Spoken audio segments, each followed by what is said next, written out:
All right, testing, testing. What's up?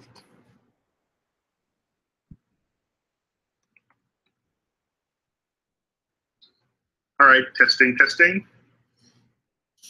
What's up? All right, let me figure out how to do this. I'm a noob to this. All right, how do I add people?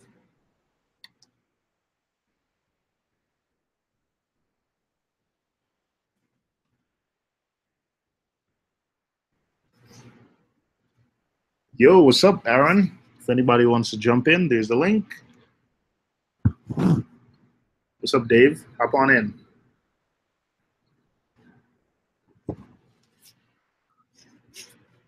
What's up, Philip?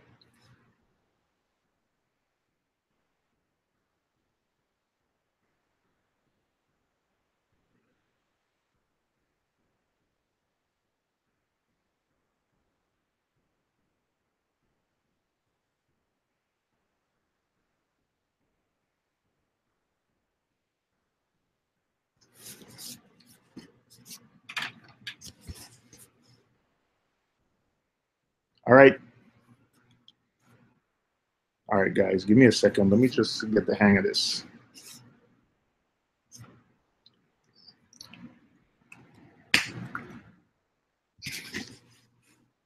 All right, yep, everything's good. Thursday night live stream. Yo, yo, exclusive. What's up? No cam.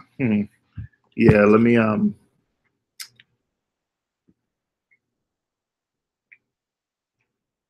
see if I can set up a camera. Give me a second. Let me see if I can set up a camera.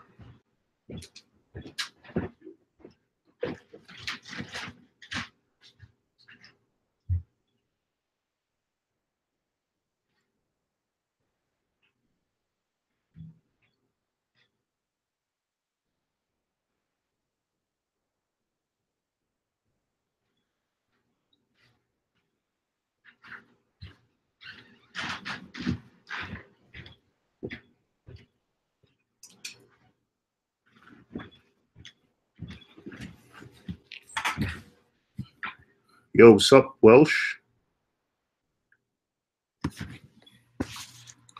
All right, guys, it's late at night. Kids are sleeping. The wife's not home yet. And I'm trying to set up this ozone generator. And I just have this weird feeling that I'm going to cook my tank or something's going to go horribly wrong. So I'm a little nervous.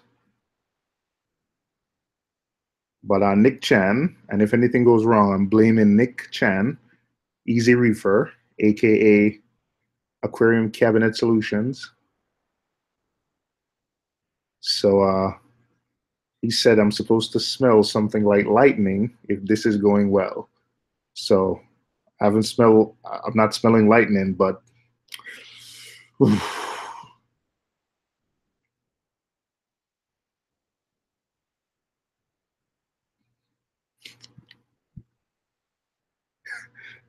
there it goes. It's on. I don't smell anything, but I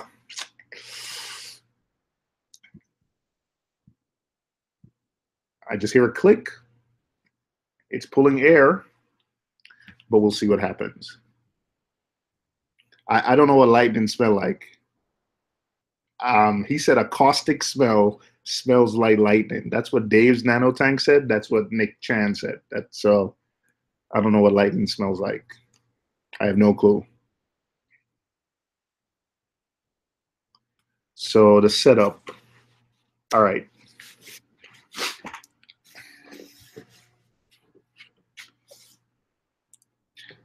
The tank is supposed to be going to bed now, but I turned it back on to check out the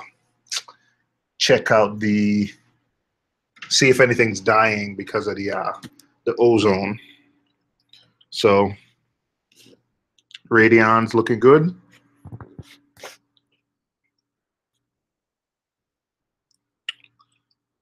Tank's looking good. I put some algae on an algae sheet, so you see a little piece of algae floating around. That's all my SPS basically dying from my issues with calcium and alkalinity. So that side of the tank, a lot of death.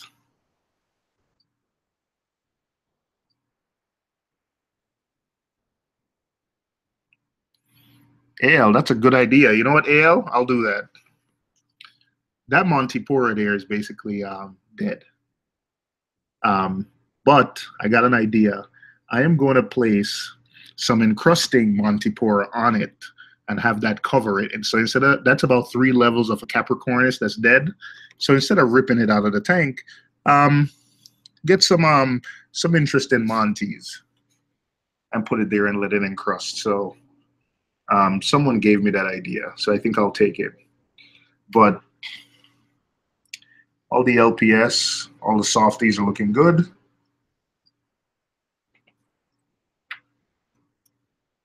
And no complaints.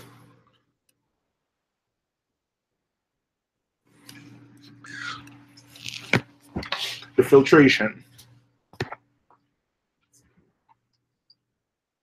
Doing some cleanup. But this thing here, that's the Pax Bellum reactor. It's full.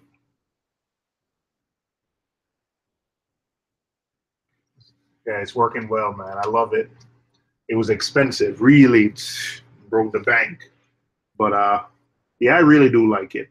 I empty it about every 2 weeks. Works well, yeah. I got my Triton test back the other day. Phosphates were at 0.03, I think. So it's doing its job.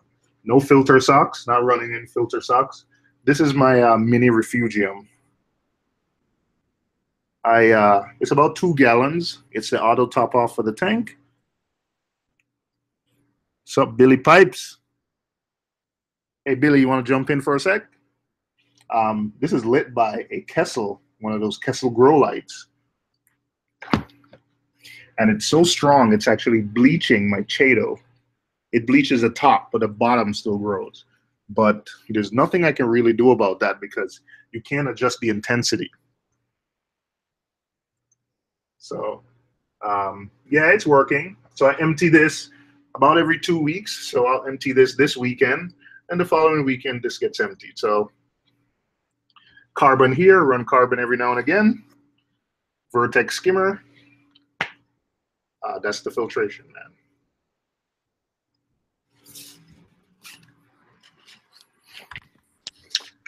What up, Billy? I wasn't gonna leave you hanging all alone there by yourself. I appreciate it, man. It's funny that you're talking about the refugium. So I saw Dave's video that you gave him the light, you know? Yep. So I put my UFO on, and 2 weeks it turned from a baseball to like bigger than a football. And then all of a sudden, I had hair algae and bryopsis. Oh shit.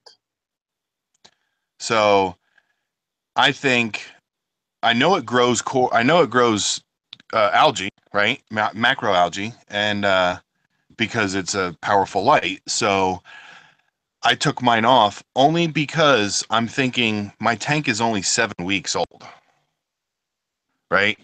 I don't think the refugium could keep up with, you know, the cleanliness of the tank plus the lights. You know what I mean? I like that grow light. I measured the par. I got over 300 with mine. What'd you get? About 400. Right. Yeah. I was using Apple.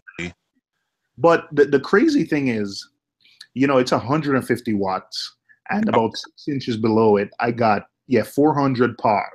But the Kessel, I got like 1100 par. And the Kessel is actually less wattage than the UFO grow light. So, you know, the efficiency there, maybe because the Kessel is focused, I don't know. But the Kessel, yeah. And the UFO, because the spread was, maybe it's a spread. The UFO, the spread, I mean, I was growing algae all over the sump. Yeah, so the skimmer was growing algae.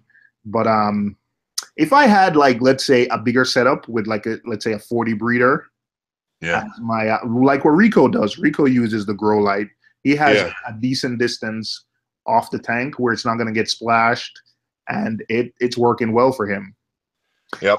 But one thing, so I also compared it. So this Kessel has two spectrums.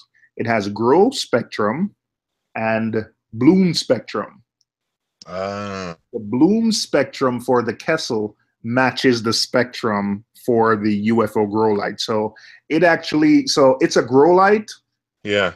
but it's more like more generalized grow light. I think the Kessel, you can, if you're, when you have seedlings and you're trying to grow them, you put this Kessel on one spectrum. And then Yeah. when you're growing and you want them to flower, you change it to the bloom spectrum. So I think the UFO grow light has more of the bloom spectrum than the grow spectrum. This And is you want the grow, I you guess, want right? to grow. Yeah. But man, for $30, Yeah. Oh yeah. you can't I beat have two. I bought another one as soon as I saw how good mine was growing. I bought another one, but like I mean, tell me if that makes sense though. That my tank isn't ready for macroalgae. Does that make sense? it. Your I tank. mean, not that it's not ready, but it's the fact that let's say it was growing, growing, growing, and then it stopped growing, and I noticed the algae, not really algae, but like the dust, I guess you could, whatever was growing on my glass. I didn't have to clean my glass all the time, right? So I knew it was working, but then there was an explosion in my refugium with other types of algae. I Uh, got that too. I got that too. I got, I guess some Aptasia came in on some little something else I had. uh-huh. It exploded. But Dave gave me a peppermint shrimp that took care of that. Whatever it is, that peppermint shrimp loves. And I also have some Caulerpa that I keep ripping out. Yeah. And I rip it out completely every couple of weeks. And now I think I have two full like feather Caulerpa, and it keeps. Uh, So at this point, I think I'm just gonna leave it. Whatever it is, it loves this light, and I can't get rid of it. So I'm just gonna leave it. yeah. Yeah. Yeah. I mean, I right now I have another light coming that's only 24 watts.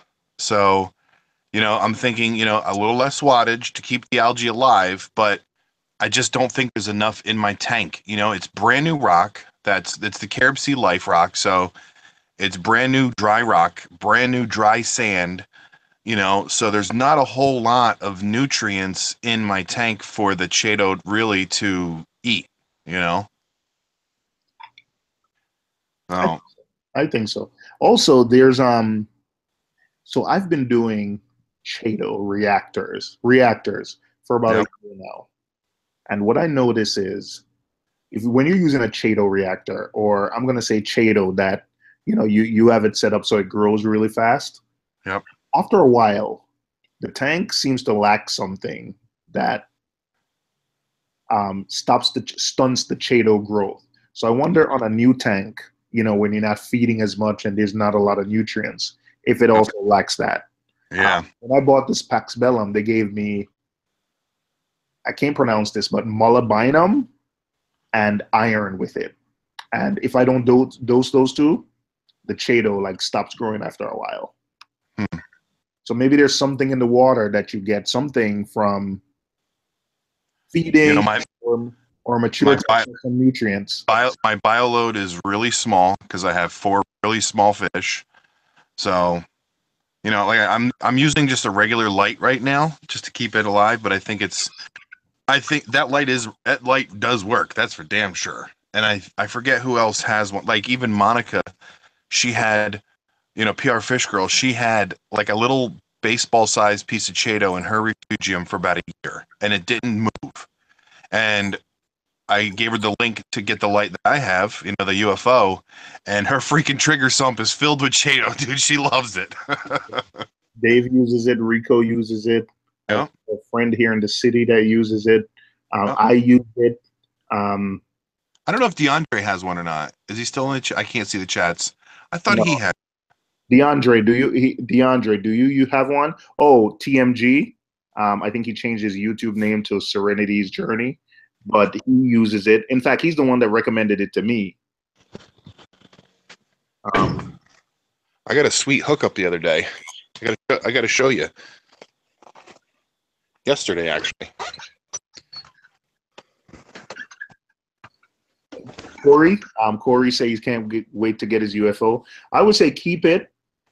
Dave's nano tank has a good video breakdown. He broke down one on his tank. I would say keep it away from salt spray as much as you can, because they seem to rust if you get it too close, too much salt spray. So if you can keep it, 6-7 inches away from the water line, do it. So I've been, I go to one of my LFSs all the time, and I've been eyeballing this tank up for like the longest time, and was talking to him about it the other day, and he gave me the tank, and he said he wants me to do 3 videos on his store for this tank. Yeah. I said, you realize that I'm not like, I'm not no, big YouTuber, right? He goes, I don't care. I want some more, acknowledgement. I want people to see it, right? So check this tank out. Oh man, is that the deep blue? It's the deep blue 60-gallon. It's a $500 fish tank. Yeah. Oh man, that's the ones that Rico put in, isn't it? I don't know. I think I don't know if he has this one though. I think he had to drill his, right? Or did he has his? I don't know, but man, that's a deep blue. That's a nice tank. I love those shallow tanks, man, because like looking at tanks from the top down kind of reminds me of growing up and looking at stuff. I was showing my wife the top down view today. She was like, she never turns off the flow when she's looking top down. So today was the first time she looked at the tank top down. Damn, it's awesome, right? Yeah, so I love the shallow look, like top down. Yeah, man, that's a nice. What are you gonna do with that? All right. I was gonna start a system up, but I don't know. I might build a stand and a sump and like a floating canopy and do like a whole spiel and then see if I could sell it.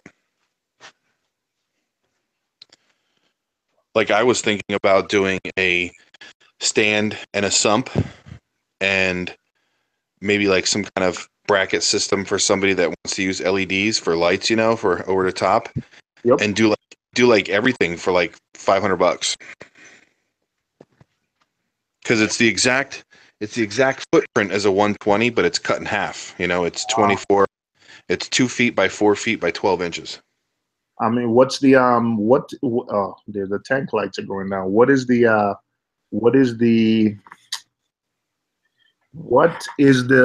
cost of like materials for a stand? It all depends. For this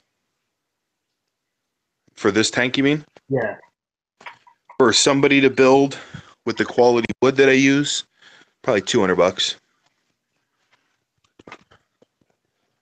$250 maybe. All right, man, that's a nice tank though. I know. I was like, yeah, I'll take it. And he has another one there. So if anybody wants it, he has another one there, $150. Is that is it a good LFS? Yeah. Yep. I did a video on them a long time ago when I had like 10 subs and it only has like not even 200 views, but I'm going to be doing 3 videos there. They do freshwater, saltwater, pond stuff, and reptiles. All right. Where you, Billy? You're in Pennsylvania, right? No, in Jersey. You're in Jersey? Yeah. Oh, I thought because you were good friends with Fisher Hex, I thought you were with Travis. I thought you were in Pennsylvania. No, he's like 2.5 hours from me. So when you went to get that Marine Pure thing, you drove to his place? Yeah. Yep. That was not a fun drive. Where are you? South Jersey, Central Jersey? Central Jersey, right? Maybe like 20 minutes from the PA border. What town? Washington. Well, there's 2 Washington. Hunterdon County. There's Dave. Oh, Nano Dave. Who else is there? Shirt on, Hey, Billy. you bitch. Easy. I know. I never have a shirt on, man. As soon as I get home, it comes off. Hey, Billy. Nick, What's this tank? Nick- What were you just talking about? The What's that? 60 gallon? What was this tank you were just talking about? It's like a half of 120? Yeah, it's a 60. It's a deep blue 60-gallon frag. Reef ready frag tank. Nice. Yep. You need something like this with all those frags you got. I just put them in the display. I hope one day they'll be coral. Right, that is the goal. Some are doing really well. I'm also doing a review for another company. He's an up and comer. He sent me some stuff to do a review on. I don't like it. You don't like it? What is it, Billy? I'll show you. Is This it like is a piece of my- kit or? This is my other little project I got going on. I didn't put the video out on this yet, but so my buddy, he bought this humongous, rock covered in zoas, but it's just covered in bryopsis. So Nice. I'm gonna fluconazole the hell out of it for him. There you go. So you see these little frags? How's the video? Oh, let me go sideways. There you go. He sent me these to do a review and do a video for him.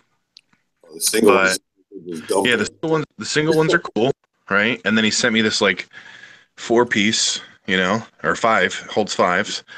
So let me this magnet might fall. Hold on. It's gonna fall. Oh, there it goes. All right. So is this focusing for you guys? Let's see. Hold on. I can see pretty good. Let me take my gel filter off. There we go. So is it focused on that or no? Blurry? it's focused. It's okay, yeah. I can see it. So you can see where the magnet is. You see how there's kind of like a sticker covering it to keep it waterproof. Yeah. Oh, it's not like silicone gel or something, no? No, it's like he says it's a stainless steel magnet and it's got this weird coating on it, and it's a perfect circle. So it almost looks like a sticker was put over top of it. And 2 of them, as I touch them, you can see air bubbles come out, which means water's getting in. Oh. Ah, okay. Yeah. Is it marine grade stainless steel or no? I didn't ask him that. You know what? I could probably peel. Let me see if I could peel this sticker right off of this shit. Because you can get a marine grade stainless steel, which is okay. But usually the magnets are not. Why don't you like 2 Yeah, look. pieces you? What I just did with this sticker? Oh, Just peeled it off. and I imagine you're moving it up and down on glass with algae over time. Yeah. Yep. Mm. I thought one of the magnets was reef safe, supposedly. I forget if it was the ceramic one or the. Yeah, it's the Neo. I can never remember the name of it. Begins with N. They're really strong. Not the rare earth one. I know those rust up. Yeah. Oh shit, man! I'll tell you what, they're strong magnets. Just pinch my. You got blood blister now. Oh, here's this. You guys haven't seen this lately. I got all kinds of shit, man. I gotta fucking stop doing this crap. Ugh. Hey Billy, you know what? See that? I tried to start off the BP Sump series, and I couldn't get anyone to give me any Corian. No, yeah, you're not gonna be able to get anybody. Nope. I had to buy it. How much would you have to buy? A whole sheet or a half sheet? Yeah, I can. I because I'm in the trade, I can get it by the sheet, but it's friggin' expensive. So- American price, it's like, well, it depends on the color, but it's around like almost $400 for a full sheet. Yeah, it's expensive stuff. And then plus you got to get the stuff to be able to seam it and all the tools to get that perfect polish. But here's my, I just got to put the handle on it. But here's my,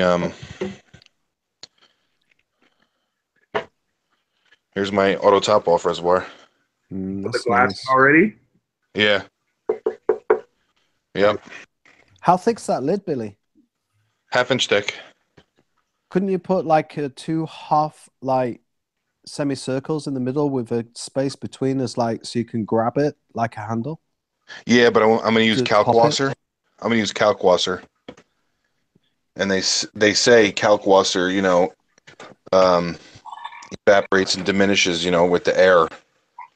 No, not all the way through, just like half the way through, so you can grab it to open it easier. Oh, I see what you're saying. Like put a little bit, right? Yeah. Yeah, just like an indent, just so you can grab it. Well, what I'm going to do is I have this, which I'm going to drill a hole probably in the back right corner, Oh, okay. so that I can get my height. That's for the for the suction side. But I have a little silver doorknob I'm going to put here that I can just. I was going to put hinges on it and all that stuff, but I'm like, you know what? I want to. I actually had enough left over, so I made 2 lids. So if I don't like this design, then I can change it. I like it though. I like that. That's unique. With a 2-inch square on top of it, you make a little handle. Yeah, I was thinking about just putting a piece of corian on the top here so that I could grab, make a camel. Yeah. I might even just do that. I don't know. We could just put a tiny little square in the middle. Yeah, that's true. Yeah, and then that would be a grab handle as well. Yep. I'm glad you put the piece of glass in it though, in the front. Yeah. I've been waiting. I've been waiting on this stupid piece of glass for like 2 weeks. Oh, how come? How come it took so long? I don't know. The guy at the place, I usually take it there and they cut it within like the same day almost. But wait, let me put this phone down. But this time he wasn't in the shop. I don't know. I guess they were busy. I have no idea. It's funny. I broke a 20 high, right? So I was figuring I'd save the other 3-4 panels that were good. I started taking it apart. I was like, screw it. This thing was $20. Right? You can't get those things apart. Soak the whole thing in acetone, maybe. I was thinking since he just sent me these of taking black silicone and just what's in it all over it, but that would just look like shit. I'm definitely gonna do a review unless he sends me something different where it's improved. Ask him. Hey, Billy. Yeah. Huh. Mac said cement a frag plug on the lid. Make a little handle for it. Yeah, right. That's actually pretty cool, man. Yeah. That'd be themed as well. I was gonna do, because I always like to use paracord. I was just gonna drill a little hole through it with a knot on one side and a knot on the other, to make a little paracord thing. Oh, okay. To try to. Yeah. Handles. And I was like, if I'm going all the way. And then some guy sent me this to try out. It doesn't even fucking work. Who makes that one? Deep Blue. Deep Blue. Oh, we don't have that company over here. I like their tanks because they use the black silicone. Yep. Wait, that's we use black silicone on ours. Huh? What's that called? The solar flare? Yeah. Yep. But it has 3 channels on it, but the blues, the 400s, the 460 nanometers, and the 6500K daylights don't work. Oh, great. Everybody's sending me crap to review. Broken. Hey, Billy, have you got a tank that's around 2 foot long? I think that's what this one is here, right? 20 long, isn't that 2 feet? Is that 20 long? Let's see. 30 inches. 30 inch, maybe a little bit long. Yeah, 20 high. A 10-gallon, 20 high is 24? Yeah. I've got one of the companies gave me a light to try out. It's called the Aquamai, which is pretty neat. But they're in America, but I'll try and find out who it is in America, and I'll see if I can maybe get one of those to you to review. They're pretty cool. Yeah. Aquamai? It's a new light by Hydor. Oh, Hydor. Also, Hydor at Reefapalooza. Good info. I didn't know they were make lights. They make some nice small new pumps. Some really cool nano pumps, BC nano pumps. I'll tell you that's the what. one. It hooks High up doors, with the light. high doors underrated. Yeah, I like high door. Yeah. Yep. I got high door out the wazoo. Look, two 1500s here, a 600 and an 850 and a 600 here, and I think over there I got like What's that? two of The Powerhead Graveyard? dude. Yeah.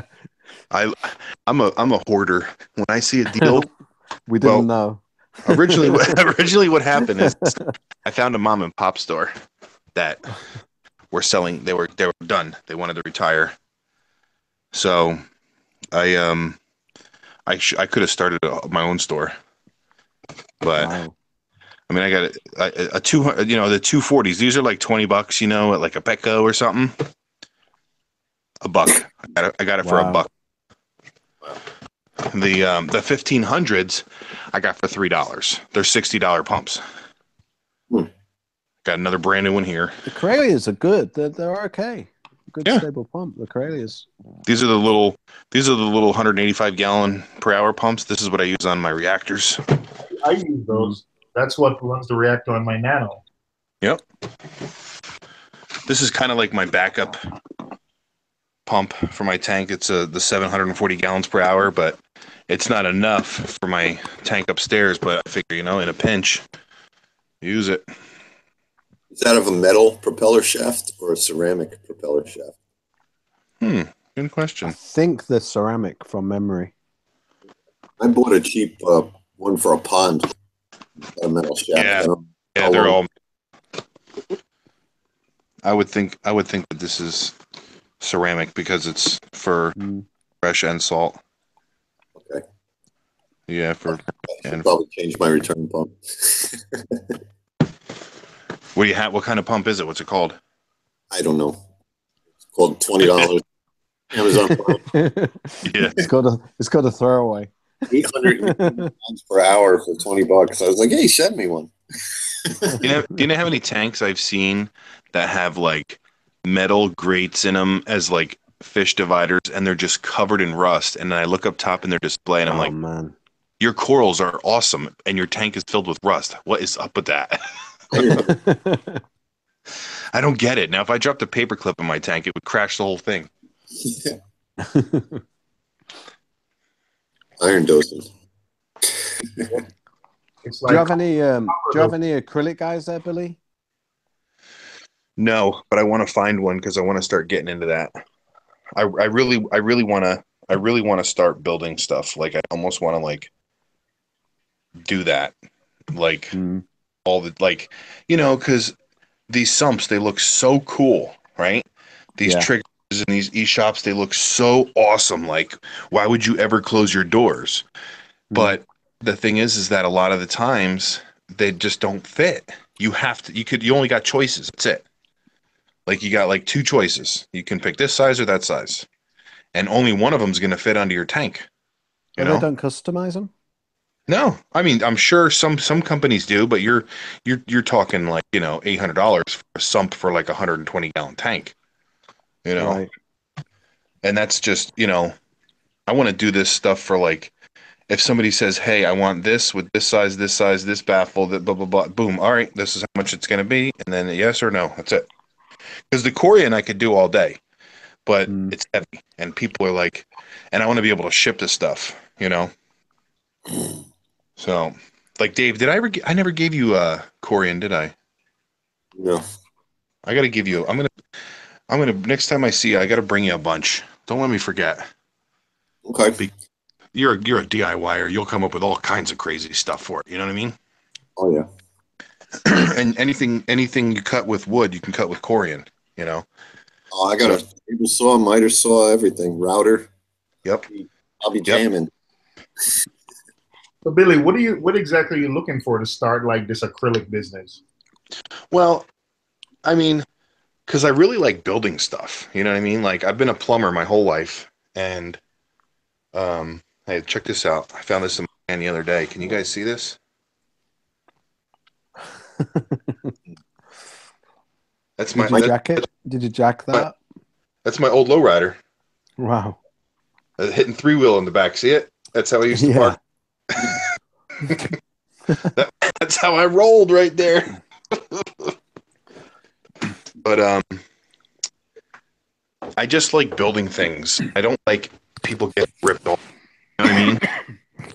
And like I understand my time is worth something, but at the same time, like, you know, the hobby is expensive as already enough, you know?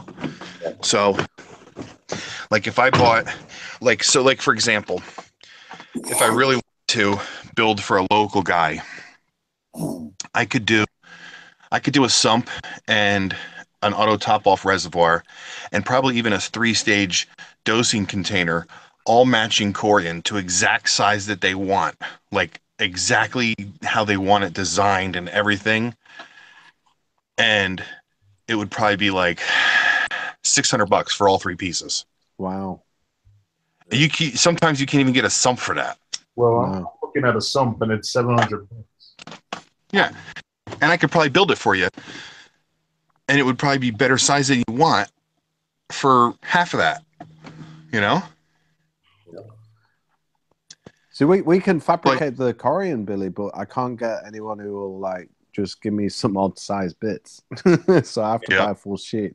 To dive in. Or what is it over there? A dustbin? Yeah, see, at my shop, there's like pieces in the dumpster, and at first I was like, oh, I'm gonna get in trouble, right? But then I'm like, we pay by the weight of the dumpster, so they're loving it. Yeah, that's true. But it took me like 4 months to find enough matching Corian to do my sump and auto top off. You know that Billy, you know that Corian that I think is it the Arctic white? There's a range that they do where it's translucent that you can put LEDs and it glows through. Really? I didn't know that. Yeah, I can't remember which colors it is now. There's in the swatch that you get. There's some colors, if you look at them and you put a light behind them, it glows through the Corian. Ooh, I like that. Yeah, that'd be cool, right? Because I want to 400 millimeters. Yeah. That would be legit. Have you thought about doing Corian skins for the tanks? You know, like if you get the glass tank, but then you put like some, you know, like I don't know if you've seen like the phone cases where it's not a solid case, but there's like inserts cut out. So you could do like a glass tank, and then just do some strips of Corian around it. That's what I was gonna sump originally. Like a skeleton around it. I was gonna do that with a sump originally. I was gonna, do a $20 per gallon sale thing, and then, the bottom trim. I was gonna pop the bottom and the top trim off, and then make my own trim out of Corian. Okay, yeah. Nice. And then I was like, ooh, I could even just wrap it with Corian, like a Velcro thing where you just, you put it on the trim and then you have a front and a back, and you can kind of make your own windows, to make it like any color, Yeah, that'd be nice. Put white Billy pipes in it, stick it on there. Yeah. I'm actually they better do it for me because they better do it. But I'm gonna have them. I'm gonna do a video on the machine that does like all the doors and all, because I'm getting glass doors for mine, and so I want to do a video of that. It's all like the CNC and stuff. Yeah, like I could sign my name, like how I sign it on a check, and then that machine will just do it. Because that's what you need if you're going to go into the acrylic. You need like a laser CNC, right? They wouldn't let me use that. I'm allowed to use anything I want in there, and except for that machine, because that's like a freaking $3 million machine. Yeah. I know. Yeah. And I don't even want to use it because it's like, when it breaks down, the guy charges like 200 and something bucks an hour for him to be there. Yeah. There's a show, Connecticut, Dave. Oh, I don't know if you guys know it or not. What show? Fragtoberfest. When? October. I want to. Don't quote me. I believe it's October 14th. Okay, middle of the month. I can I'll text you guys the flyer for it. And I even called up today to see if there's any vendor spots open, and they're like, nope, we're all full. And they're already looking for a bigger place for next year. I'm like, they're full. No shows are. It's going to be a little one, like, which is awesome because there's really cheap prices there. 14's a Saturday, so you're probably right. Yep, that's the one. I'll check it out. I like checking out these local frag swaps. Oh, yeah. Dude, when I went to Delaware, that frag swap was so small, I couldn't believe it. Like you could walk around and look at every single vendor and be done in an hour, really. And I mean, the prices were ridiculous. Like, I know people don't like to hear his name all the time, but Jason Fox's his corals were like half price. Wow. Really? Yeah, he gave me a free fucking acro. I don't know if you guys remember. I put on that video on my. You look at my video. I talked with him for like 45 minutes about acros and this and that, and he gave me some kind of banana something acro, and I gave him $30 for it, just because I'm here, at least take something for it, you know what I mean? Like I had $30 in my wallet, so I gave it to him, and but his sticks are like $150 a piece. They're expensive as heck. Wow. And I put that in my little Nuvo, and it was fine for 4 weeks, and then I sold it to Diver Down Reefs. Damn, you're a seller. Remember, you weren't into it. Well, it was so nice, I didn't want to kill it. Right. And I just knew that tank wasn't ready for that. So. Who's got euphyllia frags? Good. I think Coralust. From what I've heard, Yeah. Coralust has good euphyllia stuff. Yeah, they have a ton. He has a ton of frags. I mean, yeah, it sucks. Absolutely, never had like frags of it. They either got big, huge colonies or nothing. Yeah, same thing with Blastos. Who, Coralust? No, absolutely. Fish. When they have them, I get them. I mean, but I've only gotten 2 from there. I got that pink and white hammer and that green and purple hammer. You got a pink. I really at the place that, huh? Dave, you have a pink and white hammer? Yeah, like that's what I call it. That's what it looks like. I had a torch. I had a torch that was purple when I got it, and it turned solid white, like snow. And it was the happiest, biggest, fluffiest torch in my whole tank. And then I gave it to Scott because his tank, like if you guys look at my recent video, right, you'll see my euphyllia up front and it's transparent. But there's that one big frog spawn that's like so solid you can't even see through it. That's from his tank.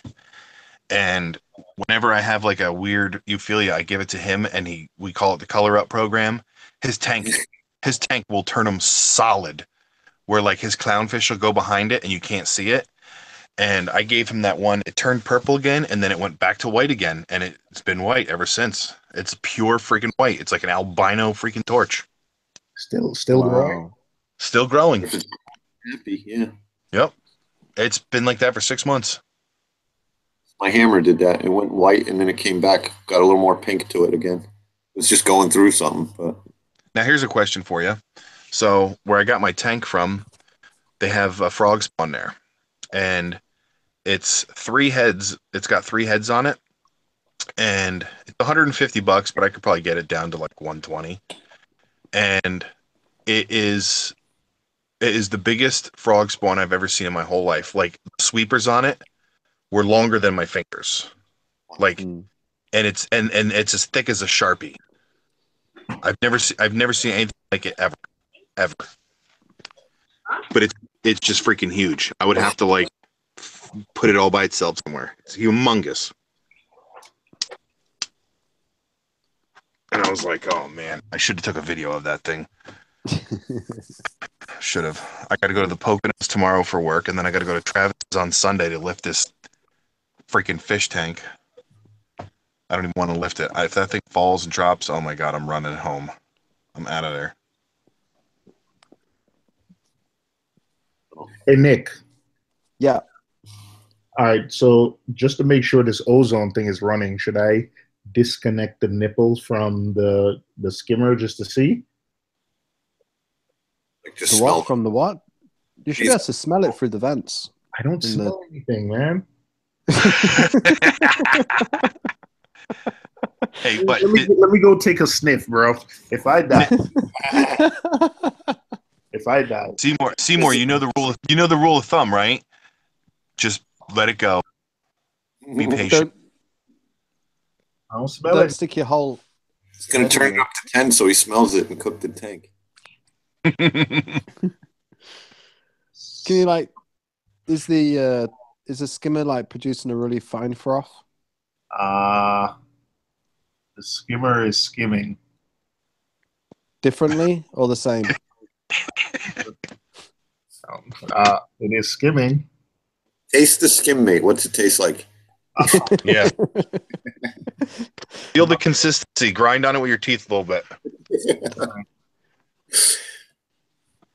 Are you sure you brought an ozone generator? Has gone up though. The what has the up? ORP has gone up from in the last 20 minutes has gone from 284 to 290. And what's it normally at? Is it normally around 285? It's normally hang on a second. I mean, it ranges. During the day, it'll go to 319, but during the night, it'll drop to. During the night, this point in the night, it would be at about 306. And where is it?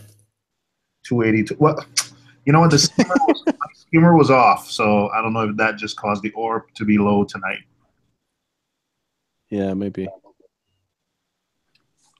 Yeah, if it's not been skimming. Can you pull a hose off it and see if it sounds like it's hissing? Should I? Could you? You should have an inlet. You know where you've got the hose going from the ozone to the skimmer? Yeah. You should have another one that is going from the like sucking in the air. Yup, it's sucking. Yeah, then you're okay. So it's sucking through, so you know it's going through. So, and you can hear the ozone working, right? I hear it sucking air. But is it? You said it when you turn the dial up, you could hear it like humming or something. Yep, it's at 3. You want me to put it at 4? Yeah, why not? Oh boy, Oh, I'm going to England to get Nick Chan. Alexa, nuke it. You're gonna nuke it. You're gonna nuke it. How clear is your water in the tank? Can't you see the ozone? I mean, can't you see like the blue spark that's in the unit, or no? Is it too buried? Say that again. I missed that. Well, when I had You an can't ozone, always see them. Sometimes they're behind the plates. So okay, because I always saw a blue Probably not be able spark to see it. in the air freshener I had. That ozone was an ozone generator. oh yeah, you'll probably not be able to see it in the aquarium one. So it'll be a sealed unit. Yeah, it had 5 heads on it, and each one made a hissing sound and looked like little spark plugs.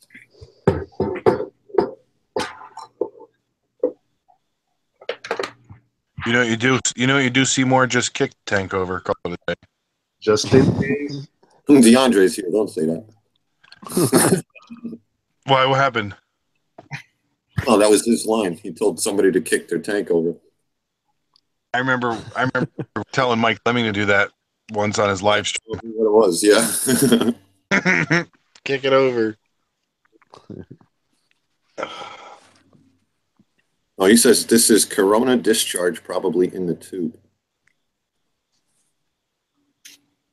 I got the best one. The one that I have is the one that BRS recommended. So, You want to come in? Because DeAndre said 2? Question mark. Laughing out loud. Crank it up. hey, I was worried that his fish are going to start mutating or something. I swear. I mean, they're all up. They're not going to bed, so we'll see. Fine. How long has it been running now? 15 minutes, 20 minutes. Yeah, give it another 15 minutes, and your water, if it's working, your water should start looking really Oh, clear. DeAndre said he The has lights this. are off, Nick. What do you mean? I thought you put the lights on. Seymour, DeAndre says I have the same ozone unit. Is it supposed to make a lot of noise? He didn't say. Maybe he will. Does Oh. does it go when it's on? I think that's funny. Does anyone want to come to Indiana to help me move a tank tomorrow? I would love to go to Indiana, but I don't think I'd get there by tomorrow. DeAndre said his is silent. No noise. Hey, Dave, you want to see something shady? So mine is silent, no noise then. So I guess we're on the same track. Okay. Steve said porn tunes. But yeah, I want to see something, Billy. All right, let me see I here. think. I don't know you that well. I'm gonna text it to you. Let me see how I forget how I have you. Yep, there it is. Douchebag. Probably under douchebag. Let me know when you get the first one. What smells fishy? The tank smells fishy? There you go. You just can't smell it, Seymour. My wife says the tank smells fishy. There you go. Got the first one's just coming in now. Let's see.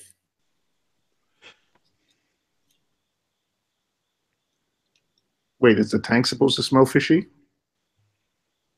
Ask your wife to see if she can smell the ozone. Absolutely not. All right. See that, right? Dear, would you just like to smell this for me? Yeah, they're going up. They're going up. Now, okay, you see whose it is, right? Yeah. All right, now check this one out. Something's definitely.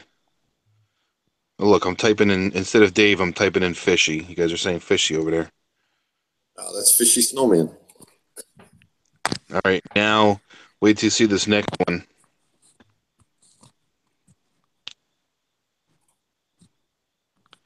Something's up. Yeah, DeAndre, that's the same one I have. Poseidon 220. Yep. Do you use the check valve? All right. Well, if you're using it and you say it's silent, then how long do you run it, DeAndre? I bet DeAndre's got it at number 9 or something. DeAndre, you don't want to jump on for a little bit? He's skirt. How do you do that? Huh? How do you do that? I want to join. What's that? How do you get 30 subscribers, then 60 subscribers, then 60 subscribers? That's what I'm saying, dude. Something is up. I just lost one. The numbers are too even. Yeah, Oh. exactly. Are Wait. people buying subscribers? I think so. 60 of them. What's the going rate for 30 subs? Yeah, right. You don't get any views. You don't, and I think you get 10,000 views per day. I've been told. Oh, absolutely. You can buy those. Well, he's been putting out videos like crazy. Yeah, What's up, well, DeAndre? 100 views at most per video. I get 100 views within 24 hours, then it's done. Yeah, so I have that same Ozotech Poseidon unit. Yep. And really, I used to run it pretty much continuously, but I would run it on like a level 1 or a level 2. Because that's a pretty strong unit. I say it's like 200 grams, right? 220. Yeah. Yeah. Yeah, it's a pretty strong unit. So I would run it. I ran it pretty low, but my ORP is always up in the 300s. And when I was running the ozone unit, I would cap it at 420. So what I did now is I'm running it, and I'm going to run it at 3 or 4, but only for 3 or 4 hours a day in the night. So right now I'm going to run it at 4, run it for 3 hours, and since I'm starting at, for some reason tonight, since I'm starting at 290 because my skimmer was off, it was overflowing, I'm gonna set it to turn off at 350. Yeah, I mean, try not to I go don't know. drastic the first night. It's I maybe just me. turn it down a bit, to be honest. Yeah, I was about to say if it was me, I'd run it Yo, pretty guys, I'm low gonna to check. start off with. Yeah, I only with said to one turn or up to 4 just to see if you could smell it working, because you were worried it wasn't working. So, All right. and that's all I would do is that if you're only going to run it partially, I would try to I would look at, I don't know, do you have like a, oh gosh, an Apex or anything like that? Yeah. Yep. Okay, so all I would do is just look for that constant rise at the same time every day that my orb goes up, right? So you see an upward trend over a period of 3 weeks, right? Because if you try to do it all at once, with that unit, it's pretty strong. You might cause some other type of issues. All right. So I put it back down to 2. Yeah. I'm gonna run Yeah, it at 2 2, or 3 will be okay on that one. 2 for 3 hours tonight and see what happens. Yeah. And the Apex is programmed to, if it gets to 350, shut it off. You probably won't get there for a while. That's Yeah. all right. No, I mean, on a normal day when my skimmer is running and performing well, my ORP is about anywhere from 310 to 320. In the middle of the night? No, not in the middle of the night. No. No. Middle of the night. Let me check the graphing here. Because your orb should go up at night. At least mine does. What? That's funny, Dave. Is that true, DeAndre? You told someone to kick their tank over? Yeah. Fleming had green hair algae. And he kept coming on and asking what to do. And everybody kept telling him what to do. And then he'd be on the next night asking what to do again. But he didn't do anything. You know what? You're right, DeAndre. So my ORP, it's been going down for a couple of weeks, but a couple of weeks ago it was its highest at night, 340. Yeah. 350 at night, and during the day it's lower. But for some reason, the last couple of weeks, it's been slowly getting lower and lower and lower. Yeah, I mean, you might want. Have you taken out your ORP probe and make sure that it's clean? Too? Yeah, I moved it into a different area. Yep. Okay. Because you should see that your ORP is typically opposite of your pH. So as your pH goes up, your ORP will typically go down, unless you got something artificially changing it, like ozone. So they're kind of opposite swing. Now, as your tank starts to get better, like you can get your ORP to go up as your water quality goes up. You can get your ORP to go up while your pH is going up, but eventually that'll level out and they'll go back to that normal swing where they're opposite of each other. Sounds like somebody has to fix the rabbit ears. Oh, that's better. Should I all right, so I'm gonna clean the probe tomorrow just to be sure. Yeah. And if you're cleaning the probe, like don't clean it with like vinegar or anything like that, because then you have to wait for the probe to resettle again. Oh, come on. So that's exactly what I did. Yeah. Okay. So that's your problem. On the 25th of September, I soaked the probe in vinegar overnight. Okay. So I would turn off the ozone, wait for my probe to resettle back to what looked like normal numbers, and then start using ozone from there. That might take a couple weeks with that. I mean, you can use the ozone if you're just using it for 3 hours. Yeah, like a 1 or a 2, because yeah, you definitely don't want to unless you. No, don't run it constantly, but yeah. All right. All right. Yep. So all right. So yeah. So on a couple weeks ago, I took it out and soaked it overnight to clean it. Yeah. So you probably don't want to do that with an ORP probe because basically you're cleaning off all the film and stuff. So like when you first put it in your tank, like you have to wait a few weeks for it to settle out right. Well, when you cleaned it with the vinegar, now you got to do that same cycle all over again. So the first couple of weeks, yeah, I put a probe in. I had to wait for it to settle. So you're saying, you know, I'm basically doing that same process again. Yep. All right. All right. All right. All right. I appreciate it, man. I'll just run it for 3 hours on 2 and leave it at that. Yep. Yeah, just set it on a timer. Yeah, it's on a timer. Yeah, just set it on a timer. Because like my ozone, I only use it for water clarity, so I don't use an alt probe or anything like that, but I only use like a low level ozone for like a set period of time, like 3 hours, and then that's it. And it's just clarifies the water, and that's all it does. Yeah, that's all I'm using it for. Yeah. Oh. What are you using, Nick? Like a 20 milligram unit? I think mine's probably like, I think it's more like a 50, but I don't run it. I probably run about 25, I would say. Gotcha. 25 to 30, so it's quite low level, really. Yep. But Seymour, you should see a difference in the morning when your lights come on. All right. Your water will be like, bing!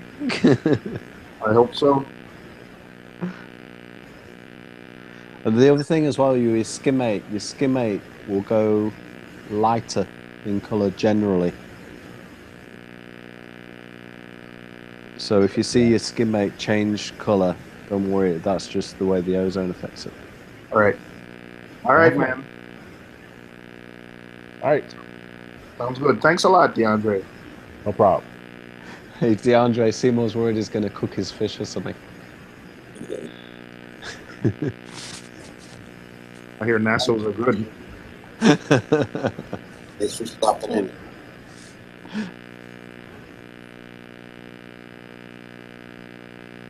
Wait, what's that beeping? What's the humming? Yeah. Sounds like, I thought that was your ozone generator. Is that me? I don't know. It sounds like you got to adjust the rabbit ears on your internet or something. Oh, that's Reef Hack. Reef Hack. He was in here? Oh, Reef Hack, yeah. I muted him. Oh. Sorry, Reef Hack. Babe, did you go? Hi, husband. Nice to see you. It's okay. Hey, somebody's going to help me get those banner fish, right, Nick? You're going to do what? What is it, banner fish? Are you going to get the banner fish? Yeah, the wife wants them, so yeah. Hey, Reef Hack, how you doing, Reef Hack? I think something's wrong with your microphone, Reef Hack, because over here is humming. You're speaking, we can't hear you. Robert Fowler, how often do you do a water change on your tank? Oh, I haven't in 3 months because I'm doing the Triton method. So 3 months, no water changes. Phosphates are low. Nitrates are low. Got my Triton results back a couple days ago, Tuesday, and phosphates were 0.043. So, yeah, Triton method, algae reactor too. Not a big refugium, not a 10%, like 10 to 20% like what Triton recommends. So, algae reactor is a good alternative to having a large refugium. He also asks, how often were you doing it? Wire changes? Before? Oh, how often were you? I was on Zeovit before, so probably a small amount, 5% a week to maybe 10% every 2 weeks. Before Triton, I was on Zeovit. So, yeah, Zeovit still recommends small water changes. It's the same tank as you, and he's overstocked like you. Oh, yeah. So, overstocked. So, I have a Nassau that's about 3 inches, a copper band that's probably fully grown because I've had him for more than a year and he's not growing any bigger. 2 clownfish, a yellow tang, a blue tang, a hawkfish, a bunch of wrasses. I'd probably have 13 fish. How many gallons, though? 75. Yeah. Chris was asking me because I was showing him a video. I was watching one of your videos when we were driving. He said, that's his tank? He liked it. Burger? Oh, nice. He doesn't know anything about tanks, but he liked your tank. He liked the colors. Yeah, the Zeovit. The Zeovit was good. Yeah, love the Zeovit. Oh, my wife brought me back Chick-fil-A late night snack. Nice. Yeah, Reefing, were you speaking though? Because we didn't hear you talk at all. First time he's used Hangouts. Couldn't Yeah. hear you speaking, and there was a humming like an old TV channel. So Robert Fowler, I took the Refugium, the auto top off, and modified it and made it like a little mini Refugium because I have 2 Mandarins. So I have another. That's another mini Refugium that kind of grows pods. So I have a manifold that feeds it. I'm not running the filter socks. Got a lot of fish too. Yeah, but I have his bioload is lower because he has a bunch of small fish. Oh, he has a lasso tank. Oh, shoot. Okay. Second line, it gets bigger. Okay. All right. We're both overstocked together. I'll drop him a link. I think I have it. Hey, Seymour, are you going to try the Miracle Mud in there as well, or no? I do have Miracle Mud in the. Oh, you already got Miracle Mud in there? Sorry, Seymour. I left the link in there. Is this working any better now? Oh, much better. Okay. No humming. We can hear your voice. Hear me now. Okay. Let me get a drink, guys. Give me a sec. Woo!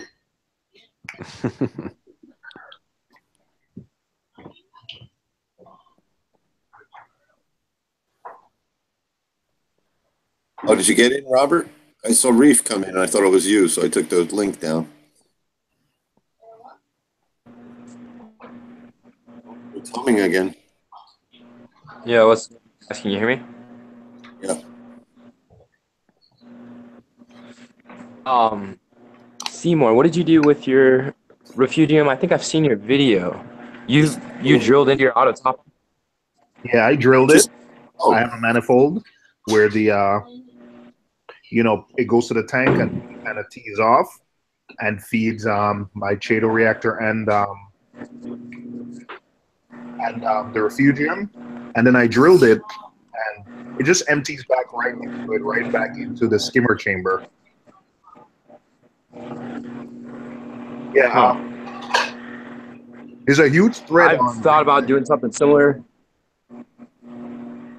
because this auto top off is just way too small for the tank. Yeah, I got a at first I had a 10-gallon auto top off next to the tank. Now I have about 20-gallon. Lasts me about 2 weeks. It lasted you how long? 2 weeks. Oh wow, that's not bad. Yeah, you should, because it is almost worthless. Yeah, I have to fill it up like every 3 days right now. Summertime's been rough for me too with the ATO. That's what Red Sea estimates that it's going to last about 3 days. So, all right, guys. Sorry that slash was posted by me eating Chick-fil-A. I've seen guys simply just, put a pump next to it. Put like, just pump water straight into it, and then, drill it. Like, just get a diamond. Where are you, Robert? Where are you located? Where do you live? Arizona. Huh? I'm in Arizona. Are you having a hard time hearing me? I heard you. Arizona. Yeah. So for me, it's going to start evaporating here in the winter real bad. And in the summer, I don't get a lot of evaporation. Wait, that's weird. I see the opposite. No, not here. It's really dry in the winter, and it's not humid necessarily, but I don't evaporate as much in the summer. Yeah, you could start with just a 5-gallon bucket. I mean, it's going to look bad next to the tank. but start with that until you get something. I think Bulk Reef Supply sells these different ATO containers that's like $100. But you can probably find something that's elegant for less. You can probably find something. But yeah, there's a huge thread in the Red Sea area on Reef to Reef and Reef Central with guys like Pelfrey and Broadfield that kind of gave me ideas on how to modify my tank. But Broadfield even modified my return and made it lock line for me. I did the same thing, and then I have some of those random flow generators. Yeah, that's exactly what I did. Yeah. What lights are you running on yours? I have two Kessel 360s WEs. All right, I like Kessel. I like those lights for a mixed reef. They're worth it. I'm gonna get that T5 combo when it comes out. I'm looking at the same thing. The Aquatic Life. I think I think a lot of people are looking into that. Yeah, I told my LFS as soon as they're available, like order one for me. Yeah. I'm running 2 Radions, but I would love that fixture. There's a guy, Reef Community Worldwide. He runs our exact tank, and he's doing SPS, and he has 2 XR15s, and his tank is doing well. Oh wow! Yeah, he has the G4 XR15s, and his tank is doing well. That's because he's got a good teacher. That's because he what? He's got a good teacher. He's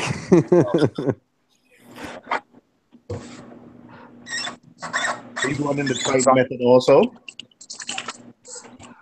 No, I'm not. You gotta find Nick an apartment by my house. Could use a little help. If you can't, try one of these algae reactors as a filtration. I mean, I've tried a couple iterations. I like the Pax Bellum, like I said, because it's submergible. The lights are on the inside. I've used the lights from Marine Depot. I've used these grow lights from Amazon. One of the reasons I went with the Pax Bellum is because it's submergible. The other ones were basically splash proof, but not built to be submerged. But I've tried them with Aquamax reactors. I've tried them with the Phosman reactors. I've tried them with the BRS reactors. So they work. So try it. They absolutely work. On a smaller tank, you might have to just empty it, more often. So instead of 2 weeks for me, you might have to do it every week. But, Reef Dudes does it. It works. I have it on a nano tank. I'm running Triton on a nano tank. 3 months, the tank is running. No water changes at all. And I just got my Triton test back, and all parameters are spot on. In fact, the test said the phosphates are too low. Like it's below the range that Triton recommended. So they're recommending I raise it a little bit. So, if you overstocked, try one of these algae reactors. That's all the filtration I have. Yeah, I did make one for myself, but I'm not using it right now. Right now, I just have a piece of egg crate right in the middle of the sump section, right where the returns are, and I have my skimmer in the back portion of the sump, and then I'm just running Chaeto on the front portion with like one of those really cheap Waypoint lights. So yeah. I'm thinking about getting some UFO lights from eBay. Everyone else is running. Oh yeah, we were talking about that early on this stream. UFO lights. Yeah, I was listening. Yeah, but he has the same sump as you. Didn't you say it was too close? Oh, I got a ton of light spillage. That was my concern. Yeah, so you're using the Kessel now, right, Seymour? No, I'm using the Kessel. No, in your sump. Yeah, the little sump, I'm using the Kessel. You got the little 80, right? Kessel 80 or? H380, yeah. Oh, the 380. You're using the big one. Yeah, it's bleaching the top of the Chaeto. Yeah, I don't want to spend that much on a Chaeto light. Those are pricey. Yeah, he just gave me his, and he said the UFO was too close to the water. and it started to rust on the lens a little bit. Oh, really? Yeah. I just Yeah, I tore might have to use my algae reactor again then, but it's not waterproof like I see Seymour's. He just drops his in his sump there, but mine, I might have to probably run on the opposite side of the sump in that other compartment we have for storage. Yeah. That Run waveform the lines light, over. it's funny. I also use that. In fact, I have mine here somewhere. Yeah, that's the wavepoint light is nice, but believe me, it's not that you're better off going with the Chaeto reactor than the wavepoint light. Yeah, I did get a lot better growth through the Chaeto reactor than this system, but I need to find somehow or find someone with a 3D printer or something to make me some nice brackets where I could maybe hang my Chaeto reactor like Reef Dudes did. Reef Dudes will make them for you. Coreless has a 3D printer also. But Reef Dudes even said I think I went to an acrylic guy one time, and he said he could make me like an acrylic bracket that's gonna sit on top of that's gonna clip on two sides of the sump and be sturdy enough to allow the Chaeto reactor to sit on it without Hold it. yeah. Yeah, there's a couple of options you can do. You can also drill. The problem with drilling the Red Sea tanks is you don't want to lose that waterproofing. You can either drill it and then put silicone around it to kind of waterproof it, or I've used, those command hooks, the ones that are rated for like 50 pounds. I've used them. Yeah. Make sure the area is really clean. I've used them. That's how I hung my reactor for almost a year. So there's you have a couple different options. Hey Robert, did you make your own algae reactor? Yeah, I used the Two Little Fishies 550 reactor, and I just used some hydroponic lights from eBay. It works really well. You guys are doing the method where you're wrapping the LEDs around the outside of the reactor, right? Yeah. Yeah, I did that, and then I wrapped it with black tape just because it was spilling everywhere light was. Right. Another way you can do it, on the top of the reactor lid, do you have a handle or a hose tail in there? You mean like, is there an inlet on the actual lid of the reactor? Yeah. No, it's just the lid. The in Just and the out lid. is on the Okay, that's side. good. That's even better. Yes. What you can do is you can get an acrylic tube and then put a bottom on the tube and then have it long enough to go, like drill a hole in the top of the reactor and drop the tube in so that it still sticks out of the water, but it goes all the way down to the reactor. And then you can put your LED lights inside that tube so that it's not in the water. Yeah, that's a good idea. So it's like a waterproof dry section for the LEDs. And then it's inside the reactor. And if you get some LEDs that, the strips, and you put them back to back, then you're going to have the LEDs shining through both sides of the inside of the reactor. Yeah, I would almost think I might take like a really thin piece of PVC pipe or something and wrap them around that and drop it in the acrylic tube or something like that. Yeah, you could do that. Yeah, you could do that as well. And then you've got a dry chamber inside the center of the reactor where your Cheeto is all the way around of it. I saw someone is selling lights like that. I don't remember where I saw it. But those tube lights. Yeah. That's basically, the Ultra Reef algae reactor, Seymour. Yeah, the arids or whatever. No, not the arids one, the Ultra Reef one. That's how theirs works. So they've got an acrylic tube that's watertight. So then the LEDs go inside that tube, which is longer than the reactor, so it stays dry inside. got an old heater tube, glass heater. Yeah. So it just saves you wrapping the LEDs around the tube and then not being able to put it in the water. Right. The next thing too, Robert, consider what you're doing now with you wrapping it with black. Consider wrapping it with foil, because at least that reflects the Pax Bellum. I don't use it, but it comes with this shiny wrap where you wrap it where it reflects a lot of the light back in. Yeah, I've thought about wrapping it with white, like vinyl instead, but I just haven't gotten around to it, and I'm not using it right now, so I